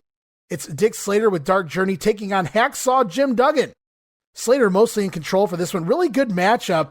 Duggan, though, intercepts Brass Knuckles as Dark Journey tries to give him to him and pops Slater with him. Hacksaw makes the cover, gets the win, 1, 2, 3, but he still hasn't removed those brass knuckles. Haven't you learned anything by now, Hacksaw? And the referee sees the foreign object on the hand of Duggan, reversing the decision. Hacksaw Jim Duggan is disqualified. Dick Slater will advance into the finals of the TV title tournament. Show about 6 minutes of the match here on TV. Yeah, I mean, Duggan and Slater, you get marquee matchups like that. I mean, you can't go wrong. And Power Pro was a fun show. There was times the format was a little weird because they would just randomly show you a match from 84 or something. They were kind of all over the place, but I mean, you did get to see a lot of quality matches that you didn't get to see on the syndicated show, and that made Power Pro fun. And it was fun for me because we didn't get it back in the day. It wasn't until my tape trading and DVD trading days that I was actually able to see that show. And I'm like, wow, we missed a lot of good stuff that they should have shown back in the original airing. I wish they had showed it in our market. Yeah, every once in a while you get a hidden gem. There would be a big match from around that time period, which we'll get into here in a little bit, I'm sure. But also you would get, like you said, random matches from a couple years prior that really had nothing to do with anything. And you would even get matches from other territories like this here also on this edition of Power Pro. It was the Masked Superstar teaming with Mr. Saito, defeating the team of Jerry Monty and Steve O. Now that was recorded at the Pro Wrestling USA tapings. You may be familiar with those. That was at the Showboat, and I was there in attendance. And like I mentioned on our last episode, Masked Superstar, one of my all-time favorites. So when he came into the territory, that was awesome to see. So I love the fact that they realized they have the superstar here, and it wasn't uncommon for territories to show matches of their new superstars from other territories to build them up. I thought it was a little odd that they used a tag team match in this instance. None of these other guys are coming in, Mr. Saito and the like, but Masked Superstar now here in the Mid-South Wrestling. We also get, as you spoke of, a throwback match. Terry Taylor taking on Chris Adams, putting over Terry Taylor's return here. So that was fun. About a 10-minute match here. Terry Taylor going over on Chris Adams randomly here on Power Pro as well. And then, oh man, this is a big one. Listen to this, guys. Hacksaw Butch Reed teaming with Jake the Snake Roberts to take on the team of Dick Slater and NWA World Heavyweight Champion Ric Flair. Flair and Slater versus Butch Reed and Jake Roberts on Power Pro.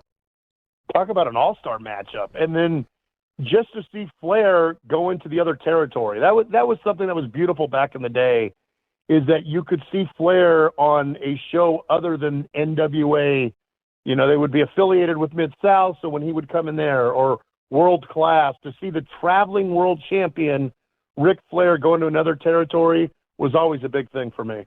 So this was taped back on December 18th, 1985, Tulsa, Oklahoma. Bill Watts going to do the commentary for this tag team matchup. Ric Flair, he says Ric Flair refuses to wrestle certain challengers, and Bill Watts is glad he is not part of the NWA. He is an independent promoter, by God, and he doesn't have to cater to the egos of the National Wrestling Alliance. God, I love the Cowboy on commentary here.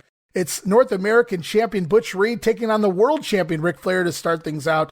Butch Reed in a neck brace for this match, but presses both heels immediately in the match. So he's selling the neck injury, wearing a neck brace, and his first moves are to press slam both Ric Flair and Dick Slater, and Butch Reed controlling the match early on. Jake Robertson, but Ric Flair drops to his knees to block the DDT, countering the DDT. Not going to take that bump from Jake Roberts. Too smart of a man as we go into a commercial break. Then back from break, the heels have control of Butch Reed, have him up against the ropes. Dark Journey even taking in some cheap shots there. One of the many old Watts rules. Dick Slater suplexes Reed back in the ring, and Cowboy shames referee Carl Fergie for making a 3 count, or for making a cover. He calls it an illegal move. He says that the match should have been stopped until Jake was back on his feet to resume the matchup. Now, I appreciated Bill Watts treating this as a real sport, but some of the rules really weird and at least slowed down or hindered things, I think, in a matchup. So the rule was once a wrestler exits the ring, gets dumped to the floor, you have to allow them to get back in the ring and on their feet before you can resume the match. He's shaming the referee for making a count here because Dick Slater suplexed Jake back in and made a cover. Yeah, I think that one was a little bit ridiculous. You know, if you've got the guy on the outside and you want to attack, I mean, that's the name of the game. You're trying to soften him up and get a victory, not be polite and courteous and allow him to get back into the ring, you know, especially if you're the heel. Why would you not attack a guy on the outside? Right. So Watts promoting sportsmanship here, and I appreciate the realism, the common sense of some of these rules. But again, some of these rules just aren't made for professional wrestling. Yeah. It's just when you got heels, I mean, that's their job is to break the rules. So the action continues, and the world champion Ric Flair gets the figure 4 leg lock on Hacksaw Butch Reed. Slater distracting while Dark Journey gives Ric Flair some extra leverage on the outside. Butch Reed, though, finally turns the hold over, able to break the figure 4 of Ric Flair, and Slater tags in right away and delivers a pile driver. Poor Butch Reed, first the figure 4, now a pile driver. Slater, though, off the top rope, but right into a soup bone from Hacksaw, and it's hot tag time. To Jake the Snake Roberts, Ric Flair tags in as well, so it's Jake and Ric Flair, the hot men, in the ring now. Jake with a bunch of jabs and another one of those nice-looking knee lifts that we talked about, nailing the Nature Boy. Slater attacks from behind, and it's a double team from the heels on Jake the Snake. The heels run off the ropes. Butch Reed on the outside, though, tripping up Dick Slater, allowing Jake to schoolboy the world champion. Jake Roberts rolling up Ric Flair. 1, 2, 3. Yes, guys, Jake Roberts pins NWA World Champion Ric Flair here. About 11 minutes shown here on TV. You know, it shows how great Flair was. You know, he did a couple things in this match that obviously was for the benefit of his opponent, for the match itself. He let Reed reverse the figure 4. That was his finisher. Right. But it made Reed look good. He allowed Jake to pin him. He wasn't going to lose the title, but you know what? People see Jake pin Flair. The next time Flair wrestles Jake, people are going to go to the arena because they think Jake can be the new world champion. because they just saw it on TV. And you know, Flair, it was right. No, I agree with you. Flair used to always talk about he get a lot of heat from the older NWA World Champions for doing these jobs and putting these guys over, making them look like, well, more than the world champion at times. But Flair was smart because it just did better business. It was like, this guy can beat Flair. I saw him pin Ric Flair. I just saw Jake. So had Jake stuck around the Mid-South, if we got that match, can't imagine what they could have done with it. Yeah, they did wrestle, but yeah, not a long series. That would have been something. And just think of the promos those two could have cut. I mean, let alone the wrestling, but the promos they could have cut on each other would have been phenomenal to hear. Oh, no doubt. I just would have loved to see more. Unfortunately, they don't really follow this up with anything. Jake's not going to be here a whole lot much longer in the Mid-South territory. As we close out this edition of Power Pro, Brett Wayne Sawyer taking on Broadway Joe Malcolm. Still haven't figured out why he's Broadway Joe Malcolm, but whatever. Bill Watts admits that Brett is Buzz's brother. Believe that. They've teamed together before on national TV, so he's not going to insult your intelligence, referring to Brett and Buzz teaming up. Georgia Championship Wrestling on TVS, one of your territories growing up watching.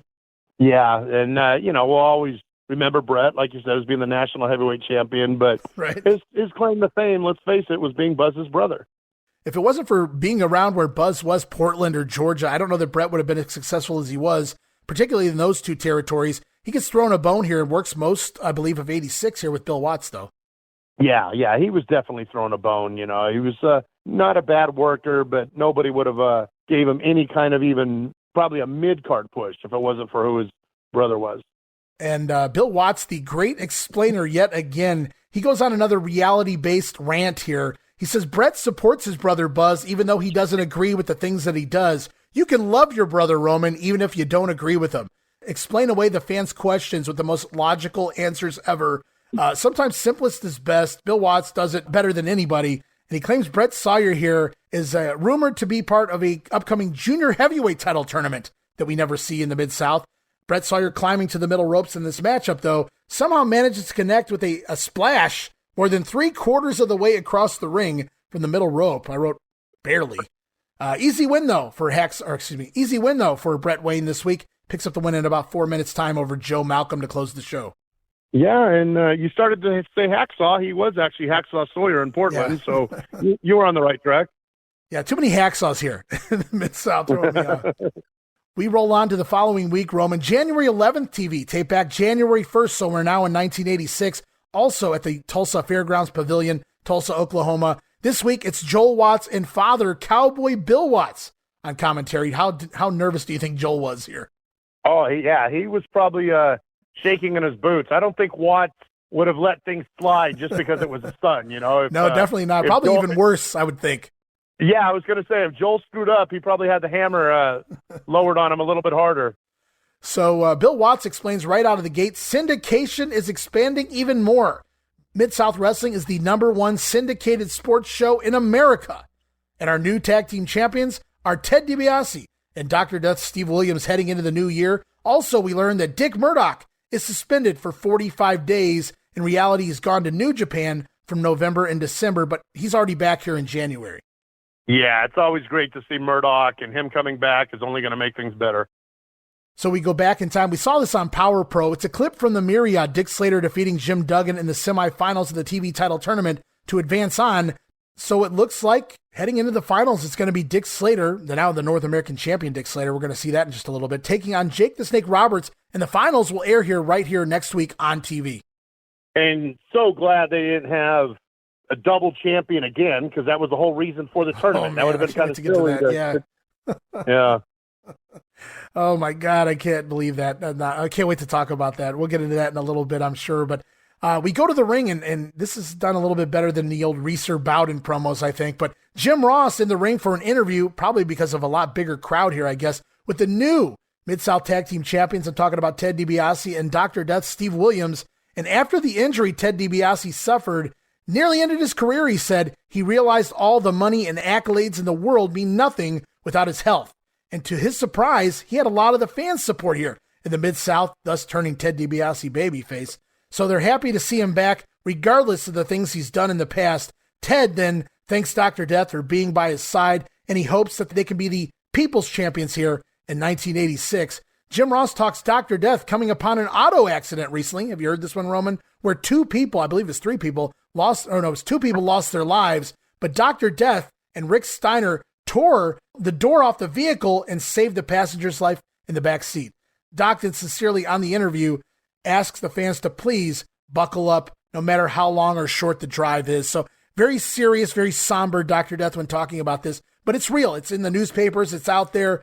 It's not just some bullshit story. Dr. Death and Rick Steiner did save, I believe it was 2 people from a very nasty auto accident. Unfortunately, they couldn't save everyone. This was definitely like the definition of a babyface promo, by both men. Like you said, it was legit. Doc and Steiner did save people's lives, and it's just kind of funny to hear the future $1 million man, Ted DiBiase, saying money means nothing. Yeah, I caught that too. Very ironic indeed, yeah. But it wasn't like your normal PSA. It wasn't a wrestler on there saying, don't do drugs, kids. Don't drink and drive. Buckle up. Doc never even made eye contact with the camera during this promo. Kind of looked down the entire time. But right place, right time. Thank God they were there to help some people out. Yeah, and like you said, it was heartfelt. It wasn't preachy. It wasn't nagging. Right. It felt legitimately cared about people and just wanted them to be around. So he was telling them, use your seatbelt.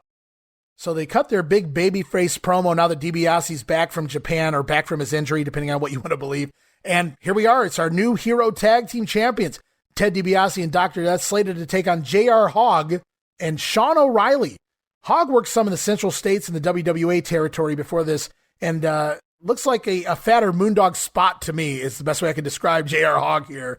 We get referee Tommy Gilbert, as the Cowboy admits that Doc and DiBiase won the titles back on December 26th, so he's not hiding anything from anyone. Bill Watts tells more on the auto accident during the matchup on commentary. He left Rick Steiner's name out during that promo with the fans, but he includes it here. Kind of odd, Rick Steiner. Yes, he's underneath, but he's kind of been a heel on the preliminaries, whereas Dr. Death, the babyface. So maybe they were trying to save this from the local fans anyway, confusing them. Maybe they didn't want Rick Steiner to get a pop later in the show. I'm not really sure. But he mentions it here on commentary. You can't really hide it. And Rick Steiner deserves to be mentioned there. Watts says, and I've read this in the newspaper article as well, these were hunters that got into this auto accident. Their ammo was shooting into the air from the gasoline and the exploding going on in the car. And they really got those guys out of there just in the nick of time. It's unbelievable to think of. But as far as the action goes, it's DiBiase locking in the figure 4 on O'Reilly. The tag team champions picking up the win here in about 3 minutes time. But I like that Watts used this matchup to expand more on that story. Unbelievable sight to think of. All of those guns, the ammunition exploding in the car on top of the wreck. Yeah, and something I thought about, just Steiner was like you said, had heel tendencies, but he was an underneath guy at this time. I wonder if it was Eddie Gilbert and Doc would Watts be singing their praises as much, because he was so protective of the business. He didn't want baby faces and heels to be seen at a restaurant together or anything. So that just kind of made me wonder, like, if it was Eddie Gilbert and Doc, would he be praising Gilbert as a hero or just simply acknowledging Doc? Yeah, that's an excellent question. If it was somebody higher up on the card, what would they have done? Really good question there, Roman. I'm curious too. I guess we'll never know, but very, very good question. I know how realistic, they talk about, the Ric Flair's plane crash and how Wahoo McDaniel, they told him, you can't go in there, you're a babyface. And he told them, F you, I'm going to go in there and see my friend. And he went in there and saw Ric Flair anyway. But that was just one case, one small case of a wrestler, quote unquote, breaking kayfabe, going, that life meant more than protecting the wrestling business. But yeah, in this instance, I wonder what Watts would have done. Good question.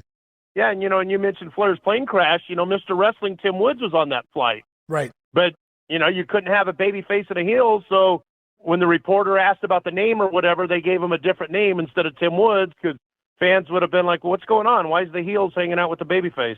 Yeah, another good point. I forgot all about that. I read that years ago, and I forgot all about that. Yeah, wow, yeah, blast from the past. Good call, man. Yeah, you can't expose the business back then. Now, the secret's out, obviously. I'm sure 20, 30 years ago, people would have thought it was ludicrous to change a person's name in a flight, just so they weren't flying together. But back then, like you said, man, yeah, this was real, man. It was real to me, damn it. Yeah, and that's why it was such a big deal with Duggan and the Sheik getting busted, because even the casual fan was like, wait a minute, he's a bad guy, he's a good guy. Why are they hanging out? Like those questions were raised.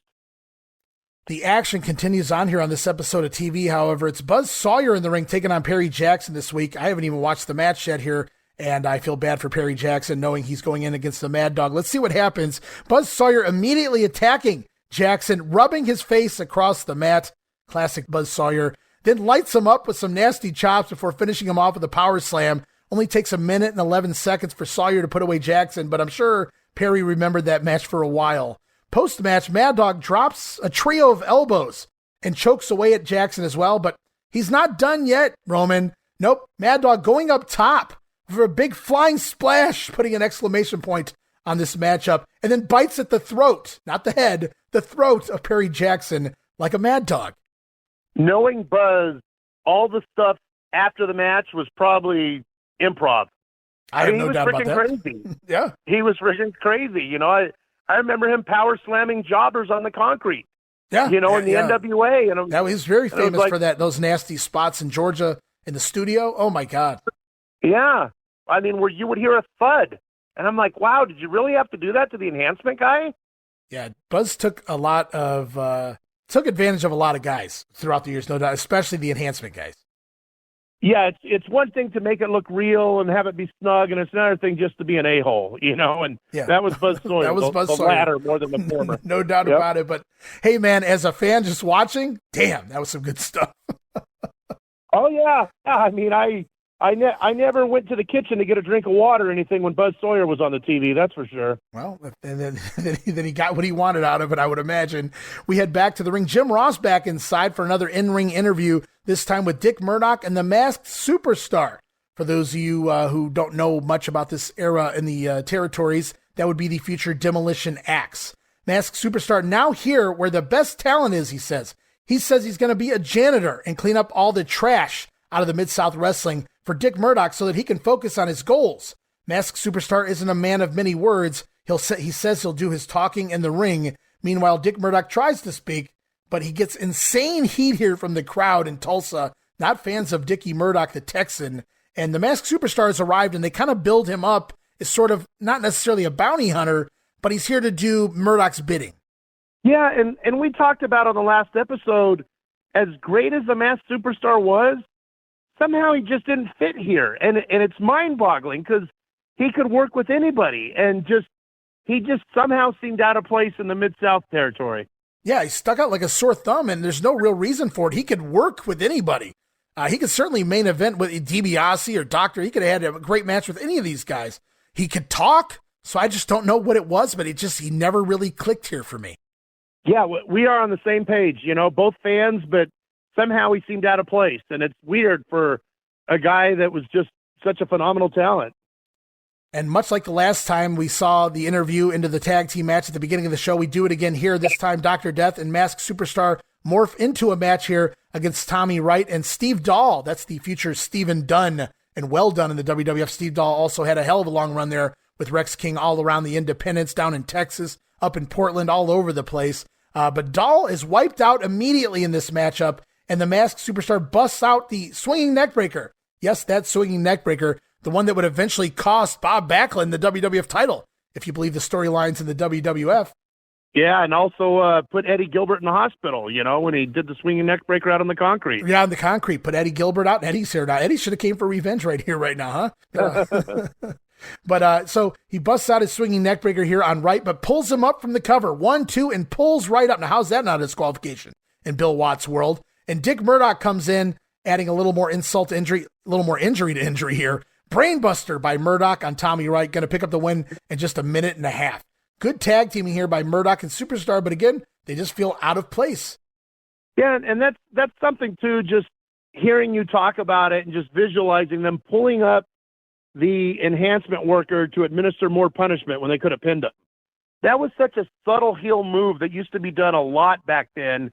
Now they just grab a chair and beat the hell out of him after the match or whatever. Right. But back then, to have the opportunity to pin a guy and then pull him up, that was a great heat move right then. That would get a lot of heat from the crowd for doing that.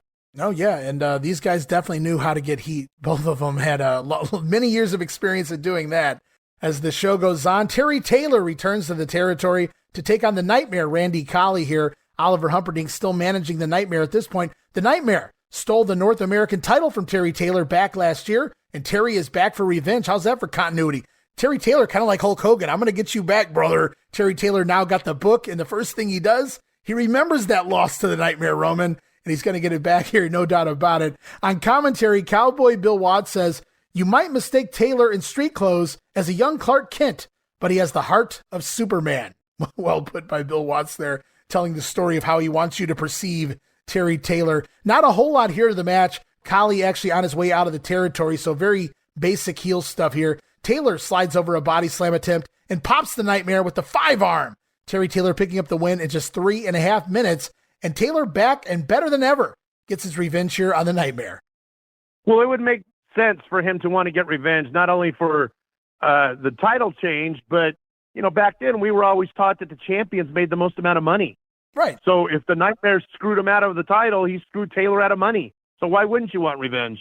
No, I agree with you, but I still see, you know, he's got the pin in his hand, and the first thing he does is books himself in essentially almost a squash match here against the guy who took the title off. I just found it kind of funny. Oh, well, yeah, that's, you know, and like you said, he's got the pin in his hand. When you're the booker, I mean, other than Rene Goulet, I don't know of many people that book that did not put themselves over. You know, it's just something that is job security. You know, if you got the power of the pen, you just put yourself over. Yeah, and they say you can trust nobody better than you can trust yourself. So Terry Taylor obviously going to put himself in a good position here.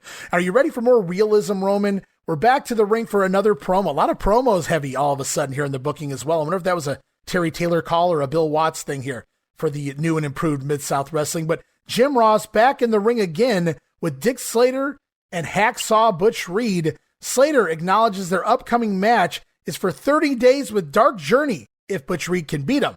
But it's non-title, and Dick Slater feels that Reed should have to put something up on the line as well, namely that North American Championship.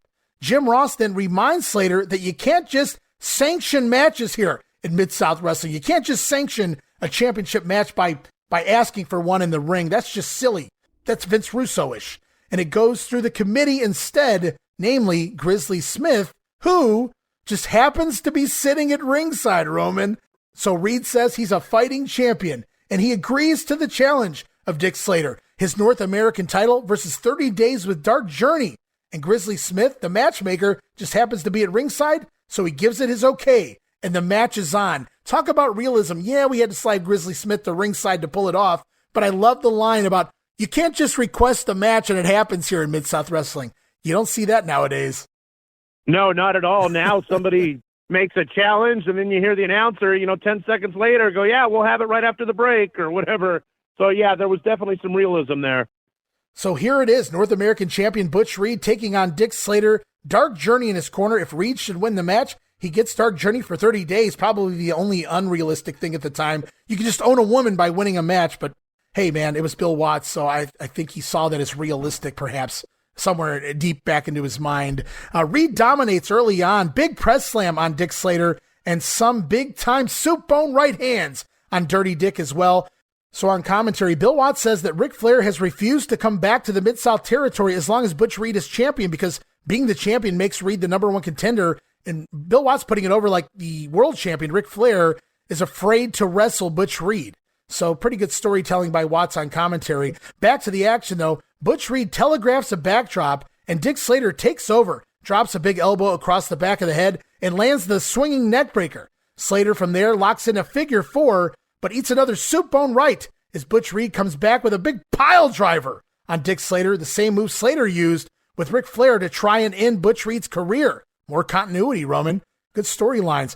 It's revenge time now, says the Cowboy on commentary. Butch Reed dominating until the two men collide, cracking heads, both men down. Slater back up first, locking in that figure four leg lock, and they point out that Butch Reed had a knee operation within the past year, so it only makes sense to go to that bad leg. Bad neck and leg. Doesn't spell well here. Doesn't sound good here for Butch Reed. Reed, though, manages to reverse the figure four, and the crowd, Roman, is going absolutely nuts, eating this up, but Slater reaches the ropes for the break. Butch Reed then from there, O'Connor roll-up on Dick Slater. 1, 2, but Slater reverses it hooks the tights. Hey, that's how he advanced in the title tournament. 1, 2, 3. Dick Slater celebrates the win, but no. Referee Tommy Gilbert says no fall. He caught Slater hooking the tights, and the action will continue. Butch Reed then takes back over, but misses a stinger splash, flying splash into the corner, and Slater covers. 1, 2, Butch Reed out again, kicks him off. Dick intentionally landing on top of Tommy Gilbert. You can see it in his face. Dick Slater trying to drop an elbow on the referee as he gets kicked off of Butch Reed. Really good stuff there from Slater. Dark Journey then slides in a loaded boot. I assume it was loaded. Slater wallops it across the head of Butch Reed, getting the 1, the 2, and the 3. New North American champion Dick Slater going to steal a win and the title in just 8 minutes of action.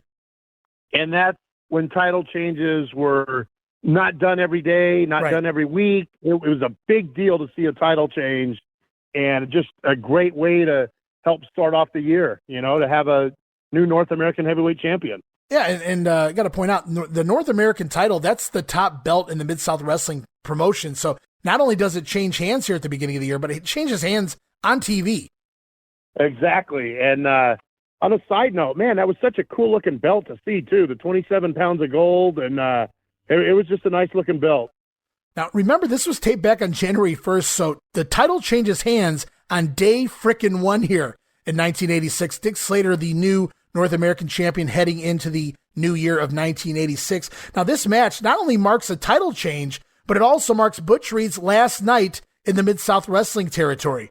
Now, he'll pop up in Central States by March until he's off to the WWF in the fall of 1986. And I'm not sure why nobody wanted Reed outside of Central States, where the old saying was that you either went there to start your career or to finish it. Butch Reed winds up there for much of 1986 after this North American title run. Seems a little odd, but I think Butch Reed had a lot of nagging injuries in real life. Well, if memory serves correct, wasn't Reed, or at least he was billed from the Kansas City area, so maybe he just wanted to be a little closer to home? I don't know. That could be it, and I believe he was from that St. Louis and Kansas City area. I've heard both in real life. So, I never even thought of it that way. I guess you put 2 and 2 together. That could be why as well. But it's just it seems odd that Butch Reed's on the top of the world here in Mid-South and then just disappears after losing the championship. We're going to see an injury storyline coming up later on here in the month of January as well. And if I could just, add on to something, like what a wasted opportunity Vince had getting him and having him become the natural. Like, just what a waste of a talent. Butch Reed deserved a lot better than what the WWF gave him. Yeah, I've been following his career there in 1987 in the WWF over on the Grenade Show, and needless to say, well, I got to be honest, though, Reed is not looking 100%. There's something going on with him physically, I feel like, there in his WWF run that was hindering him from putting on better matches. Yeah, that, and, maybe the blonde hair had something to do with it, too. Who knows? That could have been it as well. We close out this edition of Mid-South Wrestling with a standby tag team match. It's Al Perez teaming with Brett Wayne Sawyer, taking on the team of Broadway Joe Malcolm and Gustavo Mendoza. Good worker there was Gustavo. So he's a newcomer here to the Mid-South region. Mendoza, also known as Gran Mendoza and Galan Mendoza in the World Wrestling Council in Puerto Rico, moving forward the late 80s, early 90s. Cowboy here on commentary sells us on the reason why Brett Sawyer isn't aligned with his brother Buzz yet again, but he's here for the competition nevertheless. Wonder if he would agree to wrestle Buzz. That would have been interesting had they ever done that here. What would have happened with that?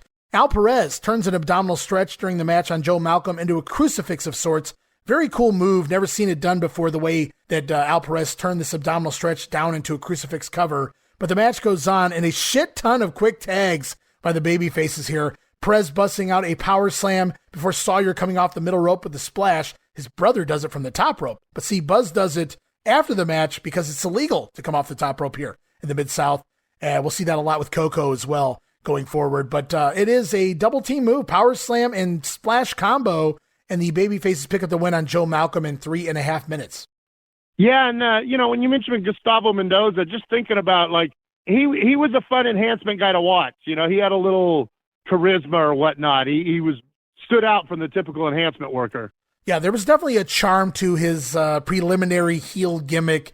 You could tell a lot of the guys gave him a little more offense than some of the other preliminary guys. Mm-hmm. Gustavo, he was a good hand. He bumped good. He, like you said, he played up the character very well. So he had a personality, and it goes a long way. But it doesn't hurt that I don't have anything on him prior to this run in Mid-South, which is really odd. So I have to think he worked a lot of independence down there in Puerto Rico, but I don't even know who trained him. But he came in here and he already looked on the ball. He fit in the position in which he was given.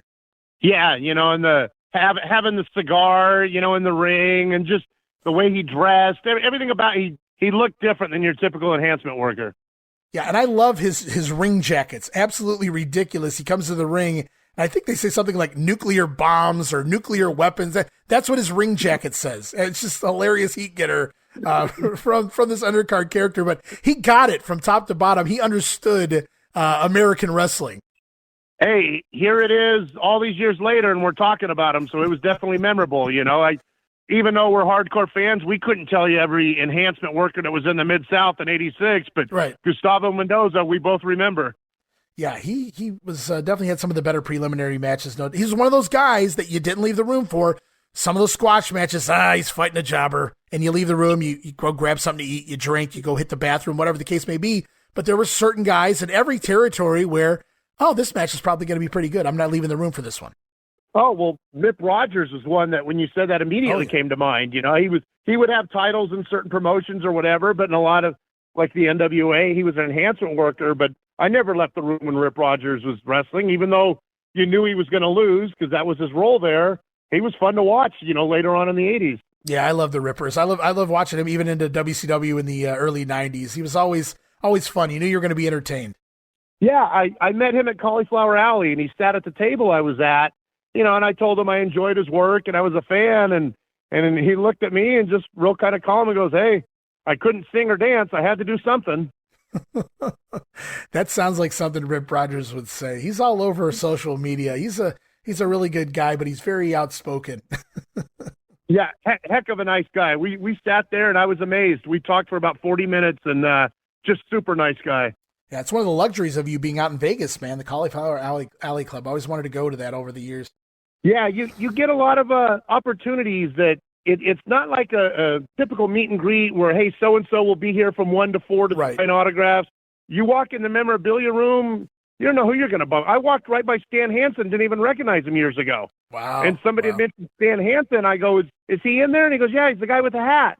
I'm like, I'll be damned. I walked right by. I went back in, and talked to him for a minute. But, yeah, it's fun. At Cauliflower Alley, a lot of good memories of the people I've met. And one bad memory, but people probably already sick of hearing about that one. I don't want to go completely off topic here, but you talk about passing a wrestler, you don't recognize them. Back in, I want to say it would have to have been 95 or so, I was at an indie show, and I heard a bunch of whispers from some of the boys, the actual wrestlers, saying something about Bulldog Brower was in the building. And I had seen some of Bulldog Brower, not a whole lot. Clearly the end of his career is what I saw, but I always heard stories of him from my uncle or my dad or random other people that would talk about wrestling from their generation. His name always came up from this territory because he was like one of the top heels in the big time wrestling in the WWA, in the Cleveland and NWF territory and things. So I heard Bulldog Brower is here, and I locate him. He had been next to me repeatedly throughout the show, and I didn't even realize that, he got a little bigger, grew a beard, looked a little different, but no doubt it was him. No mistaking those crazy eyes. And I said, are you Bulldog Brower? And you should have seen his face. Like he lit up like a teenager recognized the name or recognized me. And he was so like happy, and kind. And I said, would I be able to get your autograph? And he signed his autograph for me. And this was just a few months before he passed away. So I was very lucky to meet him and hear somebody whisper his name and realize it was him and get an autograph from Bulldog Brower just shortly before he died. Had you talked to him before you got his autograph at all while you were sitting next to him? No, I wasn't. No, because he was there and back. He came and he left, so I didn't really speak to him at all until I realized, that this is Bulldog Brower, and even then I never really saw him again after that. Throughout the night, he kind of went backstage, and I never saw him again. So I'm glad I asked, "Are you Bulldog Brower?" And I got his autograph, and it was really cool. Yeah, that's neat. I can tell you a lot of wrestlers appreciate when people appreciate them. I had an experience at Cauliflower Alley with Alexis Smirnoff. I gave him a bunch of his old matches and everything, and his daughter, who's a friend of mine to this day, thanked me And she was telling me, like, he was kind of concerned coming to Cauliflower Alley, like, nobody's going to remember me. I wasn't The Rock. I wasn't Hulk Hogan. Nobody's going to remember me. And then when I went up and talked to him about the things I saw him do at the Showboat and his matches, like, he was very grateful, you know, that I was a fan of wrestling and that could recall stories with him. And, you know, a lot of times people don't stop and think about it. Wrestlers are people too, you know. As they get a little up there in age, they're grateful people remember them and make them feel important. Yeah, some of them, after they retire, they want nothing to do with the business. They're bitter, whatever the case may be. Maybe they've just moved on with their life. But like you said, other ones are just really appreciative that people remember them. They did make more of an impact than maybe they realized that they did. Yeah, and you said people that don't want to acknowledge wrestling or anything. Like, two names that came to my mind were Al Madrill. That was the first one that came to my mind, too. And Sunshine. I remember reading years ago, I don't know if it was true or not, but I read that Al Madrill at that time was selling cars in California, and if somebody mentioned wrestling, like, I don't want to talk about it. And I don't know, watching some Portland back in the day, he was funny. He had his own little show called the Fiesta Garden that was, you know, a knockoff on Piper's Pit, but it was just so funny, you know, when he would call the fans, you know, brats. You know, he would tell Don Owens, don't let those little brats into the arena, or, you know, he was a funny guy, but he wanted nothing to do with wrestling once he was done with it. Yeah, Madrill, probably one of the bigger names in the territories that just never made it to that next step, but he was that next step below. No, and I'm not trying to knock him by saying that, but he was right there. The stuff he did in Portland, he worked down in Dallas a lot in the early 80s as well. So, I mean, he got around and he understood working babyface and heel, and he really surprised me, like you said, during that Fiesta Gardens run, how good of a talker he was as a heel. Really good stuff, Al Madrill. It's unfortunate that, I've heard that for years as well, that there was a period of time where he denied even being quote unquote Al Madrill, the wrestler. And then eventually he gave in and just says, I don't want to talk about that. That's over and done with in my life.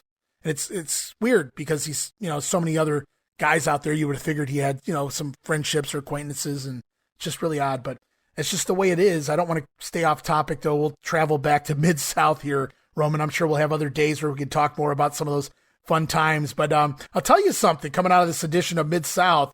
Bill Watts on commentary.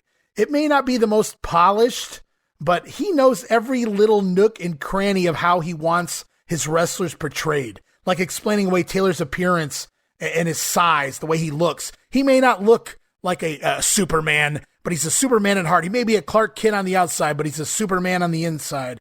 Or his backstory of the feuds. Bill Watts knows everything that's going on around here, pointing out storylines like Butch Reed recovering from the pile driver, the broken neck, and then he gives Dick Slater a pile driver. You know, Bill Watts had that in the back of his mind. Lots of great psychology. So Bill Watts, not the greatest play-by-play guy, but again, he's the great explainer. And it was his product. So him on the mic, you know, he knew exactly what points to emphasize, you know, like we had talked about a few minutes ago. Well, Butch Reed had leg problems, so it made sense that Flair would go for the figure four, you know, just it's his product. So it makes no sense for him to badmouth the wrestlers as far as their ability or whatever, you know, even the heels. He would say things like, I don't agree with their tactics, but, you know, he's a great worker, whatever, you know, it totally made sense to boost up and praise his talent. All right, we're going to get rolling then. January 12th edition of Power Pro Wrestling, hosted by Jim Ross yet again. Bill Watts on commentary this week. We do a Mid-South Wrestling TV recap set to the Beverly Hills Cop theme. Gotta love the 80s when you can get away with just playing the old rock and roll music from the time period. Great recap job, by the way, putting over everything going on in the Mid-South territory. And we head to the ring. Tape back December 31st, 85 at the Marriott in Oklahoma City. It's the Masked Superstar over Steve Dahl here. So we finally get to see the Masked Superstar in the ring, singles competition, see what he can do on his own. He picks up the win, leveling Dahl with that left arm clothesline, very popular, very famous left arm clothesline thrown by Bill Eadie. Yes, and you know, Steve Dahl was not a bad enhancement guy at this point. You know, he would go on to more fame in Portland as one half of the Southern Rockers with Rex King, and then you also mentioned Well Done. But Steve Dahl, for those of you who hadn't seen him at this point in time, looks kind of like a Shawn Michaels clone, so to speak. You know, and I got to point out on commentary, they've mentioned repeatedly that Dahl is only 19 years old here. So he's looking pretty good for a 19-year-old. He's going out there and he's paying his dues, doing the jobs, but he's looking good doing it. He's always had that good look about him. So maybe we'll see a little more from Steve Dahl here in Mid-South before he leaves the territory. I'm not really sure there. But for now, he's putting over guys, and as he should, paying his dues at 19 years old. You hear that, people in 2023? So we'll move on with the show. We see Southern champion. This is taped from Florida when Pez Whatley was the Southern heavyweight champion down in Florida, taking on Mike Allen. We heard Gordon Soley on commentary along with Brian Blair here. Whatley wins this one with a big punch. And brother. Pez Whatley picking up the win in just a minute and 12 seconds with a right hand to Mike Allen. Jim Ross on commentary afterwards says that Pez will be here in main event action as part of Mid-South Wrestling. I wrote, the next JYD, ? Now, the funny thing is here, Pez Whatley never arrives here in the Mid-South territory. No, in favor of sticking with JCP, Jim Crockett Promotions, they throw a little bait out there to keep Pez Whatley from jumping over to Mid-South. So Whatley will be replaced in this spot by Coco Beware, but you can't say it was more than just talked about because we see a match here from Florida with Pez Whatley. So clearly, Bill Watts loved his amateur style. Pez Whatley could really go in the ring. He was a machine, a little on the short side, but a hell of a talent. But he never shows up because he sticks with JCP in order to become SHASKA Whatley, of all things. One half of the jive tones. And what I'll always remember Whatley for was beating Buzz Sawyer not once, but twice on TV. And Buzz Sawyer was just, he didn't lose on TV, back in the day. Right. And for him to lose twice was incredible in the same show. You go back and watch it years later, it's like, well, that clothesline looked kind of weak or whatever. But as a young person watching that, you're like, oh my gosh, Buzz Sawyer just lost again? Yeah, they tried to give Whatley a little bit of a push, but he was never going to be a main event caliber guy. And I was just talking recently on The Grenade about the WWF acquiring Kurt Hennig initially in early 87, but he decides not to go. He sticks with the AWA because Vern gives him the AWA championship belt. This is not exactly that situation, though. Pez Whatley says, yeah, I'm coming to Mid-South Wrestling, but decides to stick with JCP in order to become SHASKA Whatley and feud with the Boogie Woogie Man Jimmy Valiant. And on a side note, it was always fun for me to see a match from another territory because unless you had a satellite dish, we didn't get Florida, so it was kind of a treat to see a different promotion, a different style, different workers, etc. Yeah, different announcer, different building, just a different feel. It felt like you were watching something you weren't supposed to be. It was so cool. And that continues on. The next match here on Power Pro, the Fabulous Ones taking on, well, there's a great job team from the past, Jerry Garman and Benny Traylor from Memphis Wrestling Television, and it's Lance Russell and Dave Brown on commentary here. And the Fabulous Ones, we've already seen them in Houston. They're also on their way to the Mid-South territory as Steve Kern punches Jerry Garman for the win here in just a minute. What is with these punches here? Pez Whatley picking up with a win with a big right hand. Steve Kern scoring a win here in a Fabulous Ones match with a big right hand. Really weird, very lame finishes to promote your guys coming into the territory. However, I will say the Fabulous Ones do actually arrive to the Mid-South. Yeah, I thought the same thing, too, with the punches. And, I mentioned it was nice to see a Florida match. Now you're seeing Memphis, and we didn't get Memphis back in the day. So it was another kind of unexpected treat. And here's something else you talked about when we watch Power Pro. They just randomly go back in time and show whatever they feel like. And this week, it's he was at the time the North American champion last summer, the Nightmare, taking on Dick Murdoch.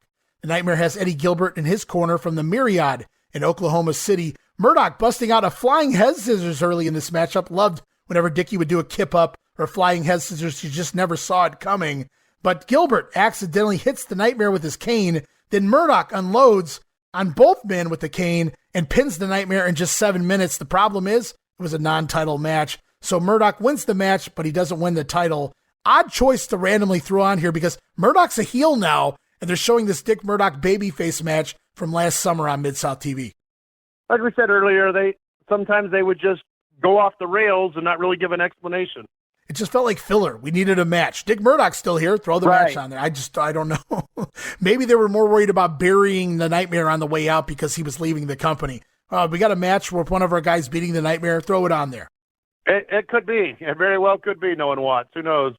We also go back to April of 1985 in a no disqualification match joined in progress. At that time, it was North American champion Terry Taylor. Taylor scoring a win over the Ugandan giant Kamala, who had Skandor Akbar in his corner. So no doubt about it, they wanted to put Taylor over strong. He's back in the company. here he was as North American champion in this match from nearly a year ago, pinning the big monster Kamala. Right, and Kamala, if memory serves correct, was he in the WWF at this time? Early 86, no. Kamala comes in the fall, so I'm not really sure where he would be right now. Would it be Dallas? Okay, I'm not sure. My fault. I thought maybe it was. No, but that's my go-to as well. Well, I had to think for a second too. That's my go-to. Well, they're beating Kamala on TV for no reason after a year. So, is he in the WWF? No, not in this instance. But definitely good thinking. But it goes back to what you were saying earlier with Watts explaining, that Taylor's not the biggest guy in the world, and he's not physically imposing. But look at what he did. He just beat a monster in Kamala, depending on what they build his weight as, 400 pounds, 380, whatever. Right. The little guy just beat the big guy. So that's more of a feather in the cap of Terry Taylor. Yeah, I don't know if I can look at Terry Taylor any other way ever again after hearing Bill Watts say he's Clark Kent with a Superman heart. So there you go. Well, I'd rather be known as that than the Red Rooster. That's for sure. There you go. Oh, good one. So we'll move on. We're going to close out Power Pro, going back to the Marriott in Oklahoma City. It's at the time in the fall, tag team champions Wendell Cooley and Al Perez taking on the team of the former champions at that time and current champions now, Ted DiBiase and Dr. Death Steve Williams. This match also joined in progress. And again, not sure why they chose this one. Cooley already gone from the company. Doc DiBiase now baby faces in the champions, but they throw it on here anyway. And Cooley has Dr. Death pinned, but Ted DiBiase comes off the top into Wendell's back to steal the win. Joel Watts, though, on commentary, claims that Cooley and Perez were the champions here, but I'm doubting it because the ref was handing DiBiase and Doc the belts after the matchup. So they're selling it like this took place in the fall, but I'm thinking maybe this was a little earlier than that. It very well could be because, if they're handing Doc and DiBiase the belt, something doesn't add up here. And so like I already mentioned, the Power Pro show this week, the B show doing a fun job of putting over all the guys coming in. They kick off Power Pro, recapping everything going on the Mid-South Wrestling television show. And then they use the rest of the show to put over all the guys coming in, returning. Pez Whatley, the fabulous ones. Terry Taylor just returned. Dick Murdoch coming back from Japan. So I think they did a good job of getting all of those guys on the Power Pro show at the very least. Exactly. And like I said, it was just another tool, another venue to put guys over and make people want to see those matches. All right, guys, and Roman, I think we're going to finish up there this week. I had a fun time covering the first half of January in 1986, man. Lots of stuff already happening, wheels turning everywhere. And next week, Roman, we're going to kick off January 18th, and we're going to talk all about the TV title finals as Jake the Snake Roberts takes on the new North American champion, Dick Slater. And as you kind of mentioned earlier in the show, Bill Watts points out that you can't have a champion holding two belts. So what happens if Dick Slater wins the TV title tournament? Bill Watts suggests that, we would just have a new TV title tournament. Silly. Yeah, Watts did a lot of great things, but, he also did some things that made you scratch your head. And just planting the seed that we could have another tournament after this was like, oh, come on, let's not go there. It was really hard trying to get through. The match was good. I enjoyed it, don't get me wrong, but getting through that match while listening to Bill Watts explain that, if Dick Slater wins this match, we'll just have another tournament. So what's the point of this tournament? He almost knew Jake the Snake had to win that show. Right, and why not let a wrestler be dominant? It just makes him look better. If he can hold two belts, let him do it. And I agree. And you take that TV title and 2 or 3 months down the road, you drop that belt to an up-and-comer. That's how you really get him over. He beat the North American champion, won the TV title even, doesn't get the North American title. And the champion doesn't lose any heat, but it really builds up that up-and-comer as well. So I think you would get a lot more out of that than, and I'm not arguing that Jake the Snake shouldn't be the television champion. Jake, perfectly fine with a belt, any belt. Well, yeah, and like I mentioned on the last episode, I have flashbacks to Bockwinkel and Lawler. Oh, yeah. Bockwinkel was the AWA Southern champion. So when Lawler beat him for the Southern title, then people would come to the arena to see Lawler try to beat Bockwinkel for the world title. It helped elevate Lawler even more. So why not let a guy hold two belts? Like you said, you could always work something out of that. Yeah, no doubt about it. So we'll talk about that and a whole lot more next time here on Regional Rasslin. Roman, I appreciate you finding the time in between work and being sick. I'm just getting over mine as well. Hopefully by the time the next time rolls around, we'll both be back to 100%. But man, I really appreciate you finding the time, making it here today, and getting this episode done. I had a lot of fun. Oh, I appreciate it too. And hopefully my voice doesn't sound too bad. I'm not 100%. I know you're dealing with your throat and everything. But yeah, hopefully next time we'll both sound 100%. And it was a blast. I can't wait to do the next one already. All right, thank you again, Roman. I can't wait to do this. We're going to continue on with January, head into February. So much to talk about. The Dick Slater and Jake Roberts feud, obviously. Butch Reed is gone. We're going to see a match with, I believe it was Dick Murdoch, that leads to Butch Reed being written out of the Mid-South territory. There's so much to talk about. Doc and Dibiase dealing with Murdoch and the Masked Superstar. Eddie Gilbert going to, well, let's just say he has some plans for Oliver Humperdinck. He hasn't forgotten about 1985. So much to discuss next time here on Regional Rasslin. So once again, Roman, I thank you. Oh, my pleasure. And wrestling fans, we haven't even scratched the surface. 86 is a phenomenal year, and we're only halfway through January. So there is a lot of great things still to come. Oh, yeah, a whole lot more. And all right, guys, that'll wrap up another edition of Regional Rasslin here this week. We'll be back with more of 1986 in the Mid-South Wrestling Territory, the UWF. And don't forget to follow me, Ray Russell, on Twitter at Rasslin Grenade. That's at RASSLIN Grenade. And very shortly, we'll also begin a venture into 1981 in Georgia Championship Wrestling. More on that next time here on the Regional Rasslin Podcast, where we talk the territories.